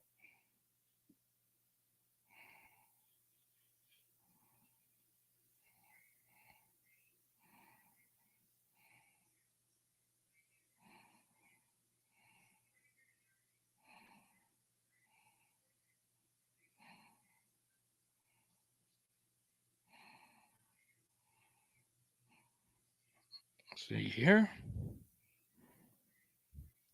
Ali Gay is overrated. Well, I used to think this going into last year, and some of that was true. I think it was a little overhyped, but he was a good leader. Leadership wasn't overrated. Thought the Florida State obviously play was bad, but he had some good games for us last year. So I get it twisted. The Alabama game, yes, he made the Bryce Young error, but Bryce makes a lot of people miss. It's pretty good. It was pretty good overall in that Bama game. So yeah, I think Ollie Gates got a good shot to be a better pro than expected. I really do think so, because I think that he would have to be in the right system. So let's do this right now for chatting NFL draft, okay? And here's a good point from Danny. Kayshawn made Max look like a beast. What's up, Pooh Bear? Let's go. In the chat right now, give me a player you think, I'm looking at you, is underrated for LSU. Okay.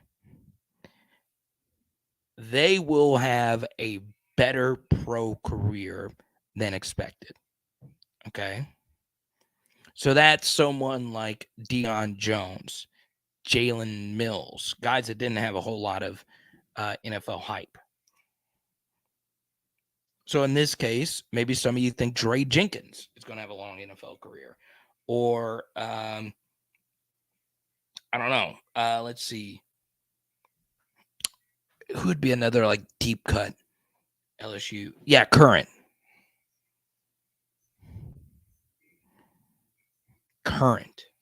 Yes, in this next draft class. Out of punch. Converse is a good pick. I chatted with one of his Oklahoma State teammates not too long ago.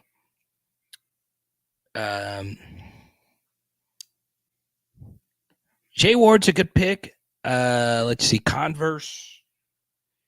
Yeah, I like Converse. I do. Like, obviously, the NFL can be such sticklers for age, and he is an older player.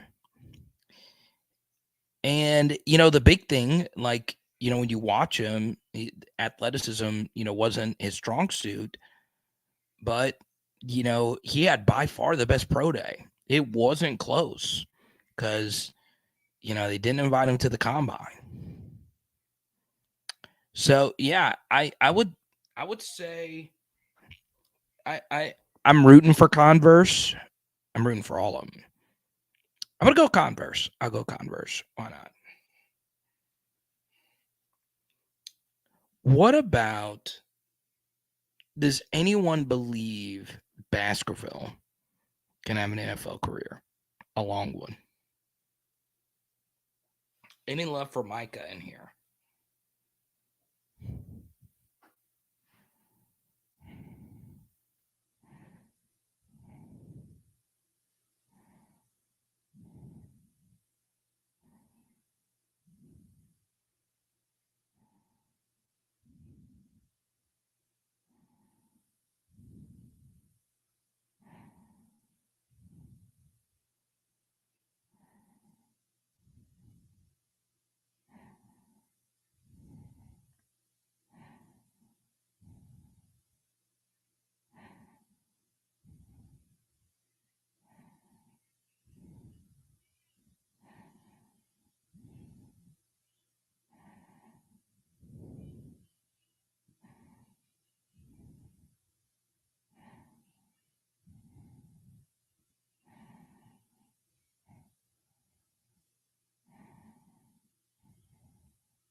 Let's see here. Dre and Mike Jones. Jay Bramblett's coming back, so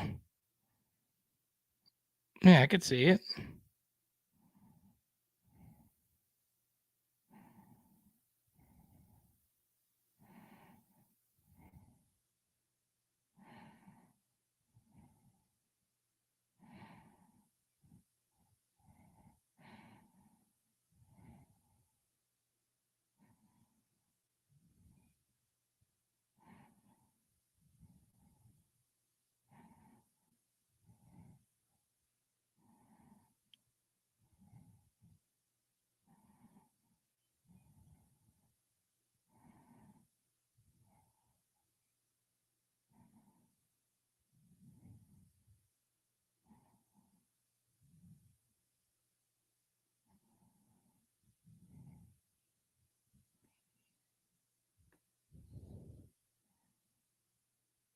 Oh, really?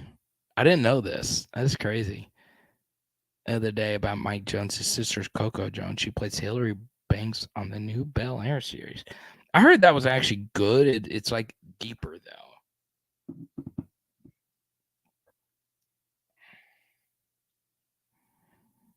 But someone said you like basketball. You can go Dre Grant. How about this? Okay. In the next 5 minutes, I'll answer as many questions as we possibly can. But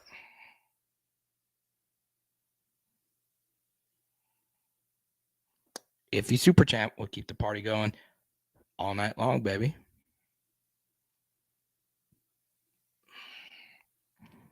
It's good, but it's deep. I'm not gonna say it. I had a PHL After Dark moment during the last live stream. I posted it on Twitter, and it actually wasn't me making a joke or you guys making a joke. One of you guys clipped the 14-second clip. I'll play it if you guys want me to. I'll play it. Why not? Let me go to. So I did not recognize this, and it was actually. I don't remember who sent this to me on Facebook. If you're watching this right now, let me know. He had never commented before on a live stream, and out of nowhere he dropped a Pooh Bear pause. So I'll play this. This is just wild. Huh? Huh? Huh? Let me get to this right here. All right.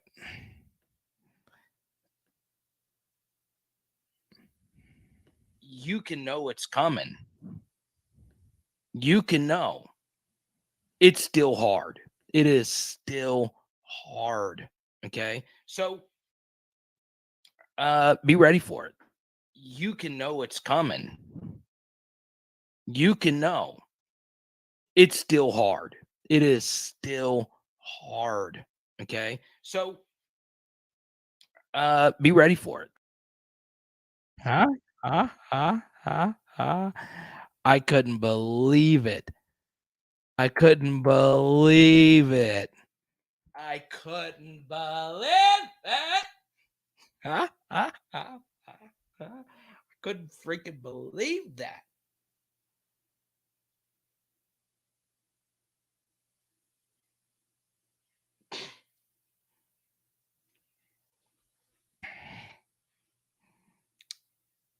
Oh man.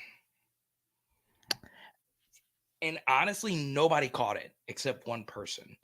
I gotta look up who that person was.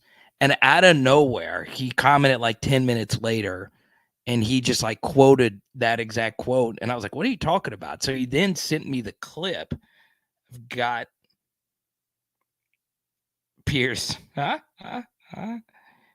Oh man, this is so good. Alex Darbone just sent me the clip and it's titled It's Hard. So I get a random Facebook message and I said, "Hey, clip it, send it to me." I didn't remember his name, so I pull up Alex and it's a clip and it shows up Still Hard and I was like, I don't know what I'm about to watch. But but yes, it was Darbone. Alex Darbone, a legend, hearing that. Now I don't know how he heard that because nobody else heard it. And we have exactly 69 viewers right now. How does that happen? But yeah, that is something else. That is something else. Huh? Huh? Huh? Huh? Huh? Oh man. All timer.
On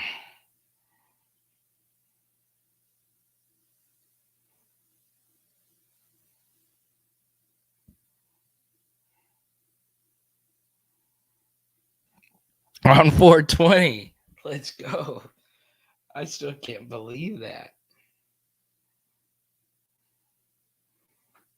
Oh, man. I'm seeing Pierce on Saturday. I'm pumped up about that, man. PHL Army is going to be out.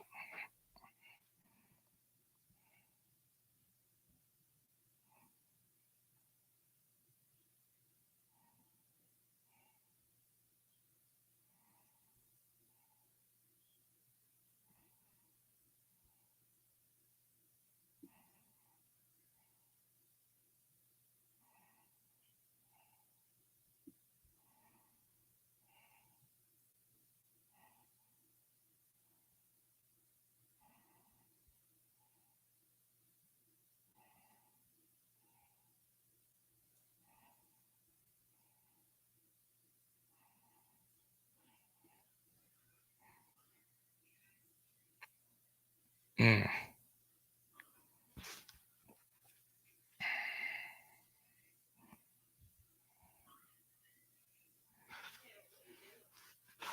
So, what I want you to do, all right, before we get out of here, comment right now who is the best quarterback in this NFL draft. Okay. Comment right now.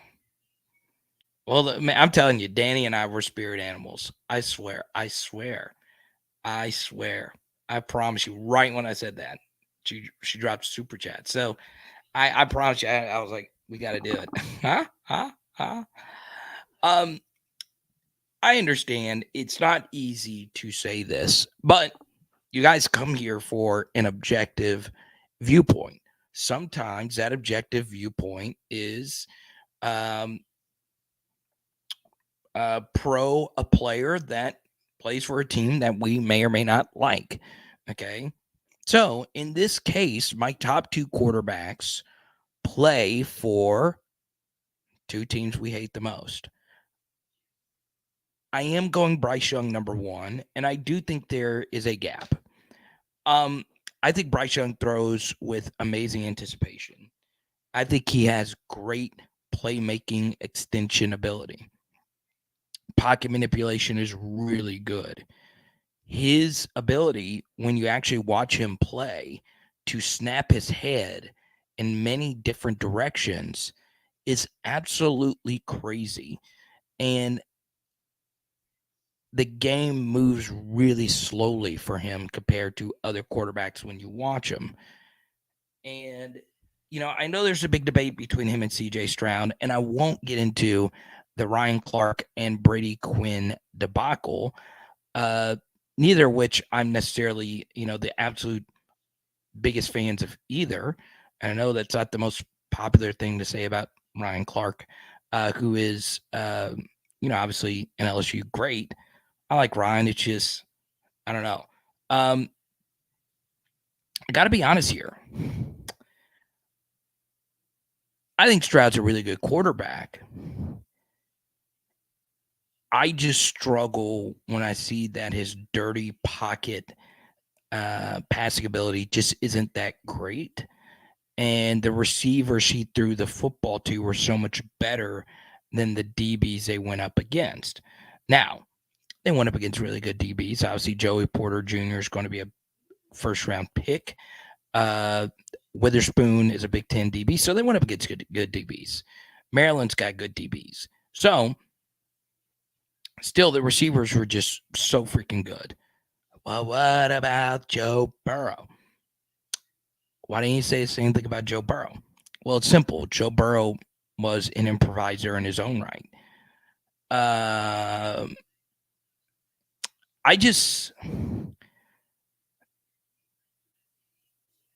I think Stroud could be a big-time NFL quarterback. I do. I just like Anthony Richardson better. I think Anthony Richardson's biggest issue is going to be the intermediate stuff. The NFL plays more 2 high, 4 high kind of stuff. they're going to force Anthony Richardson to throw the football underneath. And for you to win with him at quarterback, I think you have to do what you do with Jalen Hurts. And Jalen is a far more nuanced player than Anthony Richardson. You're going to have to RPO and try and bring the safeties in so he can throw over the top, which is where he's pretty good. But, I know we had a big debate between me, Pooh Bear, and Blake, roughly a month or two ago. And I said, yeah, I would take a flyer on Anthony Richardson, but that was when he was getting mocked in the back end of the first round, right? This wasn't top 10 talk, right? It's expensive. It's expensive for a quarterback of that nature to be good right away. And let's be real. The quarterbacks that were immediately good in the NFL, think Joe Burrow, think Justin Herbert, think Patrick Mahomes. They had systems, people, players for them to work with, right? Burrow had Joe Mixon and T. Higgins right out of the gate. Patrick Mahomes had Andy Reid and Alex Smith's tutelage and a year on the bench right out of the gate.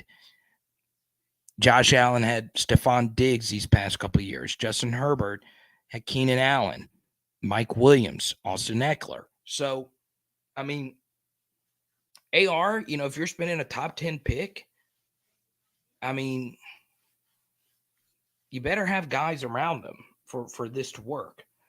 One thing I like about Anthony Richardson a lot, and I think it does hold some weight, is he doesn't get sacked. He does not take sacks. He is tough to bring down, and he does a pretty good job overall processing things. It's just the mechanics get all out of whack, and he's inaccurate. But I would take Richardson over Stroud. I would. Now, once again, I think Stroud is more pro ready right now, and I understand this is going to come off as amazing SEC bias because, once again, I have an SEC channel. So there you go. Now, Danny did say, what order do I think the top 5 QBs will go in? I think Bryce is your first pick, and I should have bet that a few weeks ago when he was plus money for that. I always felt Bryce was going to be the guy in Carolina. I think Stroud, I don't know. I would go. I think Stroud is still going to go 2 to the Texans. I do. But then again, I could see the Texans saying, look, let's get Will Anderson here, and then, let's see what we can do at 12. Maybe Will Levis is still there. I don't know. I think there are some teams that are a little bit more quarterback needy. I think Vegas can move up and go get a quarterback. I think the Commanders, even though they say they're around Sam Howell and they want to see what Sam Howell can do this year, I don't know. So I'll go Bryce Young, Anthony Richardson. My personal list is Bryce Young, Anthony Richardson, CJ Stroud, Will Levis, and my 5th guy. And this guy, Hendon Hooker is firmly 5th on a lot of people's boards. Hendon Hooker right now is a better quarterback than Will Levis. You're drafting Will Levis because of the arm strength. And Hooker's coming off an ACL. I like DTR a little bit more than most. Dorian Thompson-Robinson at UCLA. I like him a little bit more than most. Quarterback I personally like is Jake Hayner at a Fresno State. I think he's going to give you a start or two that he can go out there and look like Doug Flutie. I'm going to give you the deepest cut quarterback. And this is a guy that none of you have ever heard of. And I've gone through a lot of these different quarterbacks, looked up as much film as I possibly could. Tim DeMorit of Fordham is the deepest cut quarterback. He's probably going to go undrafted. I like him. I do. He's a good athlete, 4-year starter, a lot of experience. And when I watched him, he did run a somewhat QB friendly offense. And of course, the level of competition isn't what it's going to be in the NFL. But I think he plays relatively fast. So I like Tim DeMort. Just remember the name. It's a deep cut. Deep cut. I liked him. Okay. So what I'll do is I'll put up a quarterback board right here. There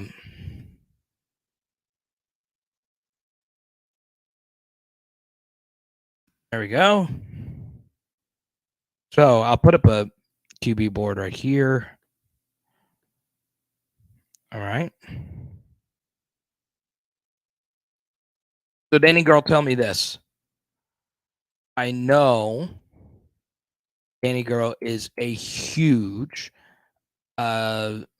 believer in Max Duggan. Okay.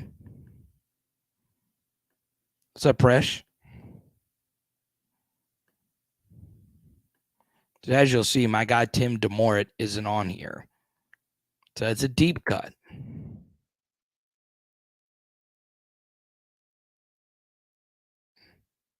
There it is. Once again, you got some other stuff playing in the background here. John Clifford fans out there, Tanner Morgan, Darren Hall at a BYU's a good athlete. I'm surprised Jake Hayner is QB6 on this board. He's moved up.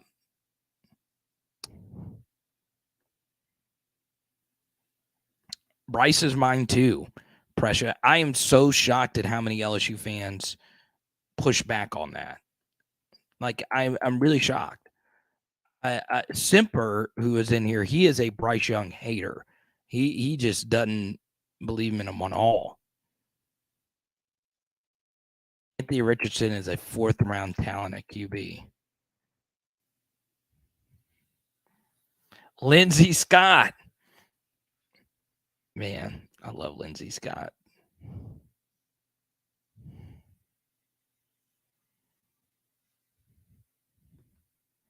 So Branson Cat has not one, but 2 QBs that are under 6'1" in his top 3.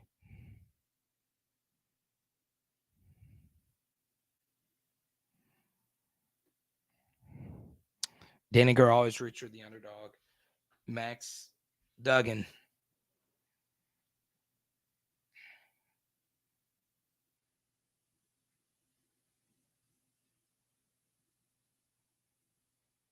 What about Staquavius? No one said Stetson Bennett. No one has shown love to Stetson Bennett. Threw the fastest ball at the combine. Has 2 national championships. I just didn't know when I watched him play that Stetson Bennett was 5'11".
A filthy casual?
Hendon Hooker will be the steal of the draft. Robinson? Oh, you're talking about Bijan Robinson? Let me see. I ain't talking about Bijan Robinson. You're saying Bijan Robinson will be a steal because he's falling, if you will, just because of his position. You think he's being discriminated against because of his position?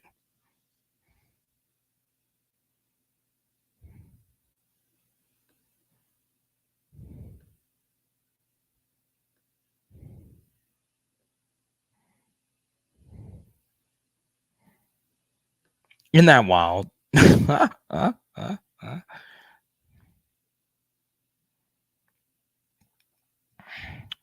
Well, he's not. He's not. So Branson's doing a lot of my TikTok stuff. I am a huge fan of short form content, so I'm trying to get better at it. So Branson's helping me understand TikTok and YouTube Shorts and all that stuff. So if you haven't already, go follow Power Hour LSU on all the platforms. We're on TikTok, we're on Twitter, we're on YouTube, we're on Facebook, and all you have to do on all those platforms is type in Power Hour LSU and I'll pop up, or at Power Hour LSU is where you're going to find me. Okay. I'm totally with you on DTR. I like DTR. I do. One of my best film study buddies, his name's Chris. He is so gifted. He's one of the best film study guys on YouTube, and he just does UCLA stuff. So he knows how big of a DTR guy I am. And he said, hey, I like him, but you know, you've got to cater to his strengths. And Chip did a really good job of that. And look, UCLA every year with DTR under these Chip Kelly last couple of years, they've had really good receivers, really good tight ends, really good offensive line, and a beast running back in Charbonnet. Okay. So Dulcich was like really good this year for the Broncos. So he's had, a really advantageous situation, and he's in the Pac-12 where they don't play defense. So maybe I am overhyping DTR, but I just see it. I just think he can do some really good things. I do. Yeah, I think Blake Corum is a little overrated. I do. I think he's good. Yeah, he's good. Oh man. I think every quarterback is praying that they go to the 49ers, right? Purdy's hurt. Sam Darnold, they're going to get rid of Trey Lance. Being QB3 of the 49ers is where you want to be.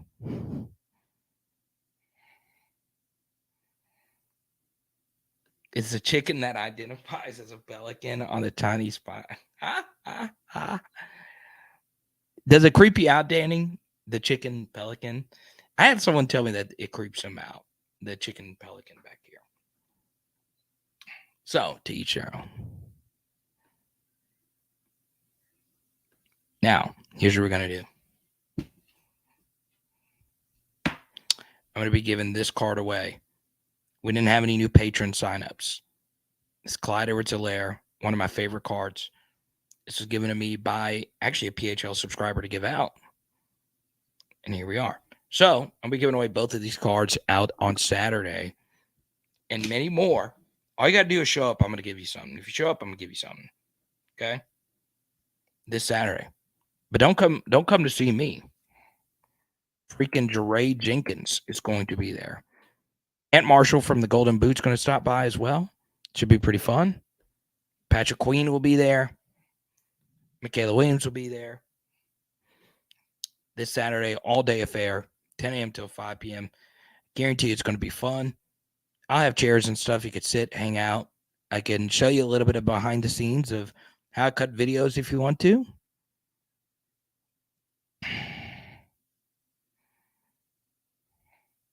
Come hang out. We'll go get cheesesteaks. Wink, wink, nod, nod to the last live stream. I went over 3 hours long. Let's see. Are the NBA games close tonight? Let's see. Warriors. Okay. All right. What movie is this line from? Warriors come out to play. Warriors. What an iconic. It's iconic. Of course, the Warriors are going to come out.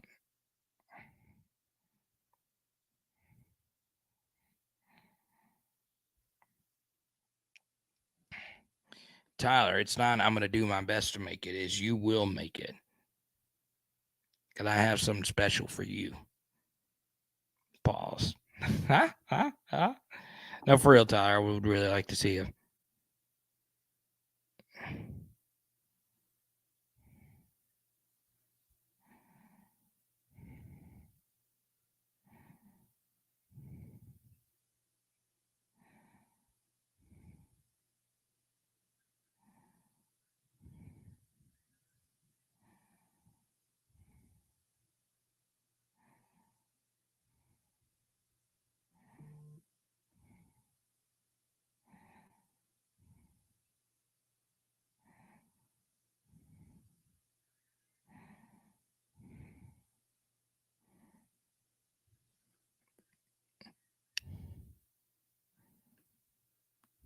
There you go, Pierce. You got it.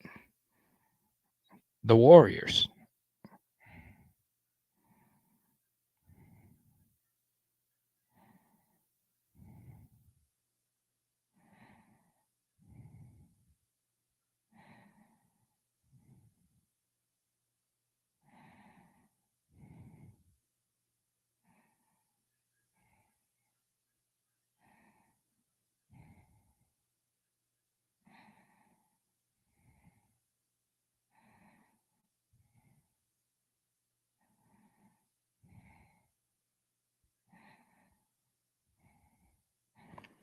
My favorite thing. There you go, Tyler. Bring the kiddos. Bring the family.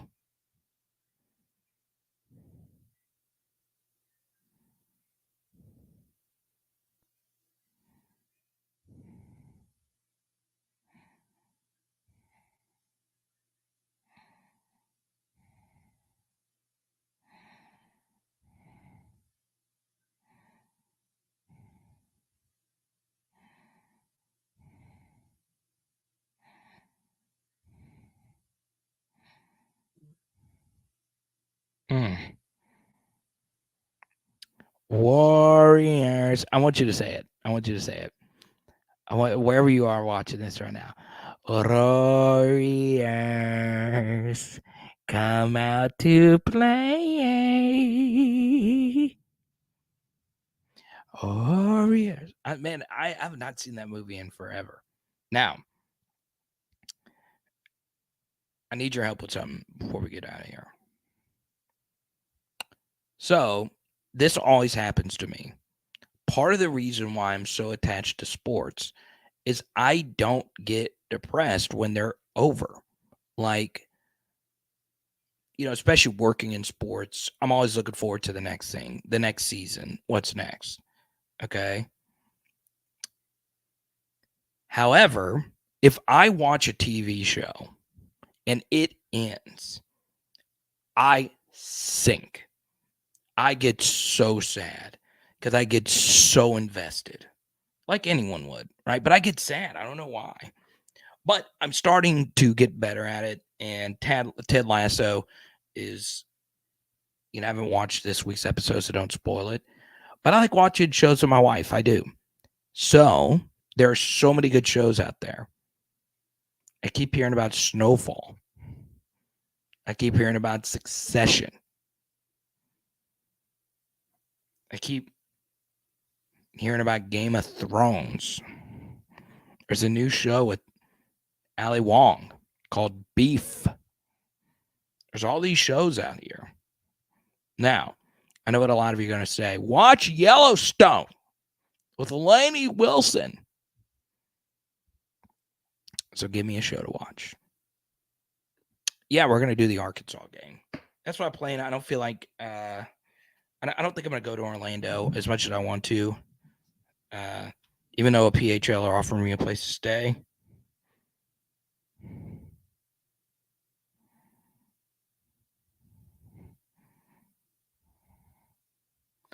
Warriors. So Money Heist. You keep telling me about this. Money Heist. Come on, Danny girl. I know you watch a lot of TV. Or at least I think you do.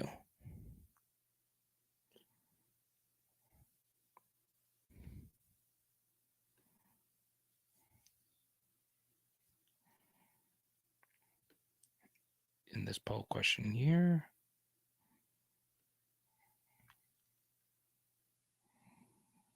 All right, I guess I'm just going to have to go watch Money Heist.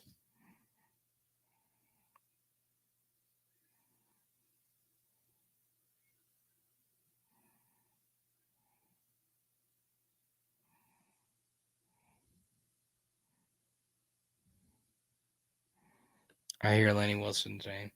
So, Pierce, I'm going to ask if Lainey Wilson wants to be on our show. And we'll see. Still crazy. We do have one of our. We actually are waiting on confirmation from another PHL idol judge.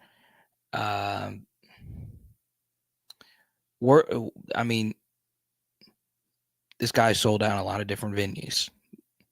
I'll announce him pretty soon when we get the date.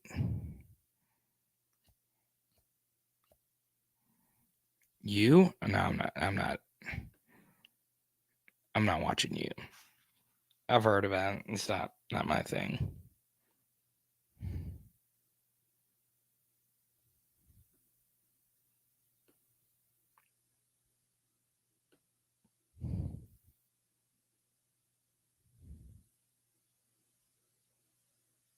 Girls,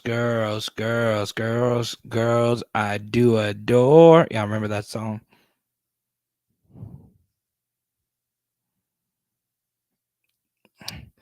I think I still do have her number. I don't know if it would still be the same, but I'm pretty sure we did a radio interview.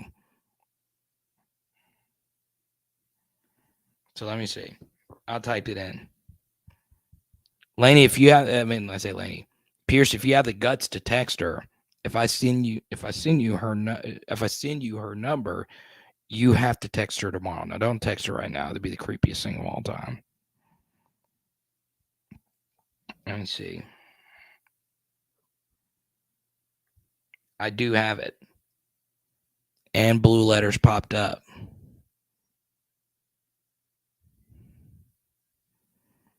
So, Pierce, do you have what it takes? Do you? I quite literally still have it right here.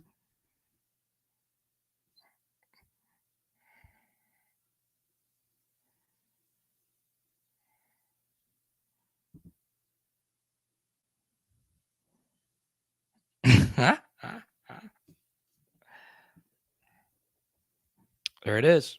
I'm going to be careful. I'm going to be careful. But it is there. It is there. I would never do that.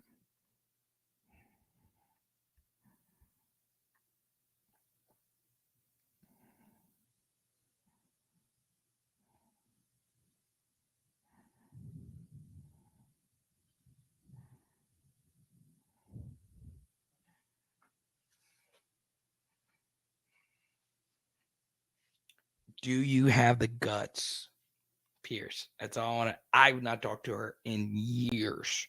Years. I'm trying to think. I know Jared would. I know for sure. I know Jared would. Nicole wouldn't care. I know Haley wouldn't care. But Pierce, I'll do it next week. And if she says yes, I will say one person who has confirmed to do it knows her. So it does make our chances that much better. Okay. But then again, I don't know. I've texted other famous people. I will tell you this. You want to know a cool country music story. So this guy isn't going to be a judge. I would like to try and get him. I am going to try. It's a guy by the name of Jordan Davis. So I interviewed Jordan Davis a long time ago, but it was actually for an LSU show that I was doing. And he's like super big now. Now he's not Lainey Wilson big, but he's pretty big. He's headlining a tour now. And he was on stage singing with Peyton freaking Manning, one of my heroes, not too long ago. But yeah, Pierce, I'm going to try. Okay. I'll put the chances of her being a judge on PHL Idol.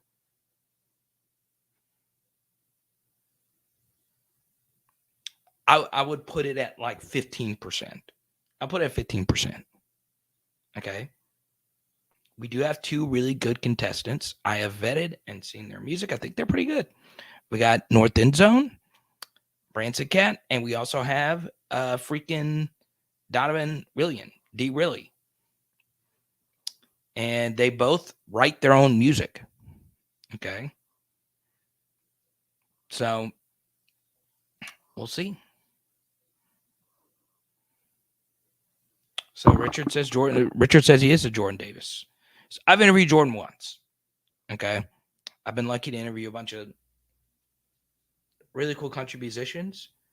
What is very interesting is I wasn't like a big station, but a lot of artists I interviewed ended up getting big. Interviewed Lainey Wilson. Interviewed Jordan Davis. Interviewed Eric Pasley. Okay. Interviewed Brothers Osborne. I got a photo with them. I'm telling you, if you don't like country, you would like Brothers Osborne. They're good. They're really good. They're actually so freaking good. I do think they are like elite talents when it comes to just being musicians. What is this from? Never tell me the odds.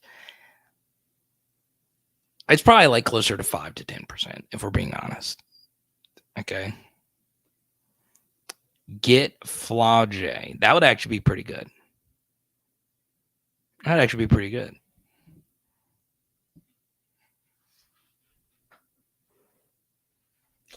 So we're doing a country music contest. We do need, okay? We do need to do a hip hop contest. Now, I don't know if we have any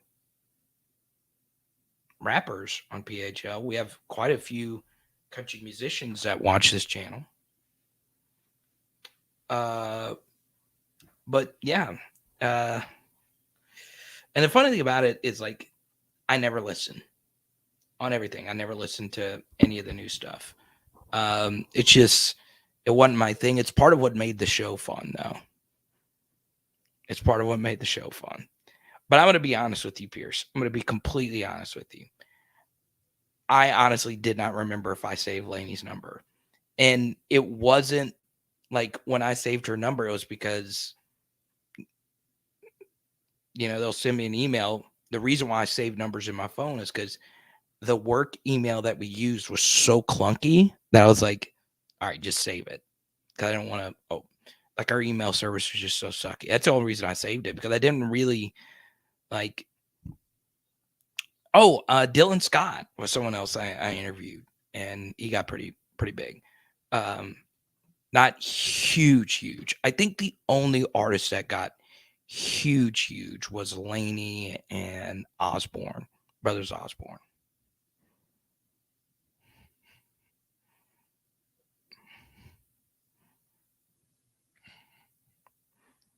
Full disclosure, I don't give a rip about country music. I'm just here to support the pride of Baskin, Louisiana.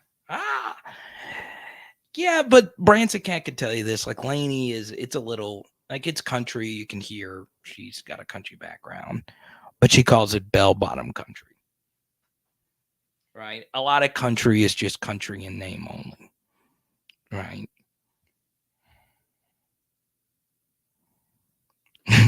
Sound like Tim McGraw. Hey, Louisiana. There you go. All right, all you cool cats and kittens. It's for real.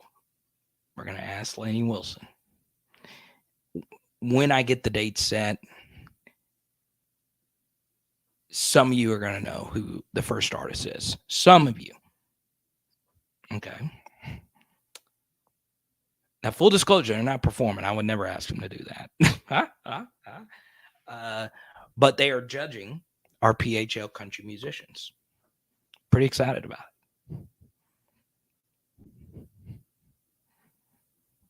it. So there you go. Don't forget, okay, it's my last time saying it. Saturday, be there, okay? You don't want to miss it. I understand the spring game. And I've gotten a comment from Brian and a Twitter message from Chris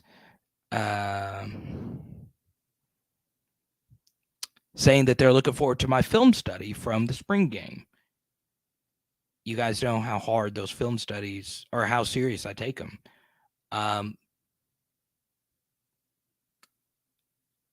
So I wouldn't be making this drive to Bossier if I really didn't believe in the integrity of the event.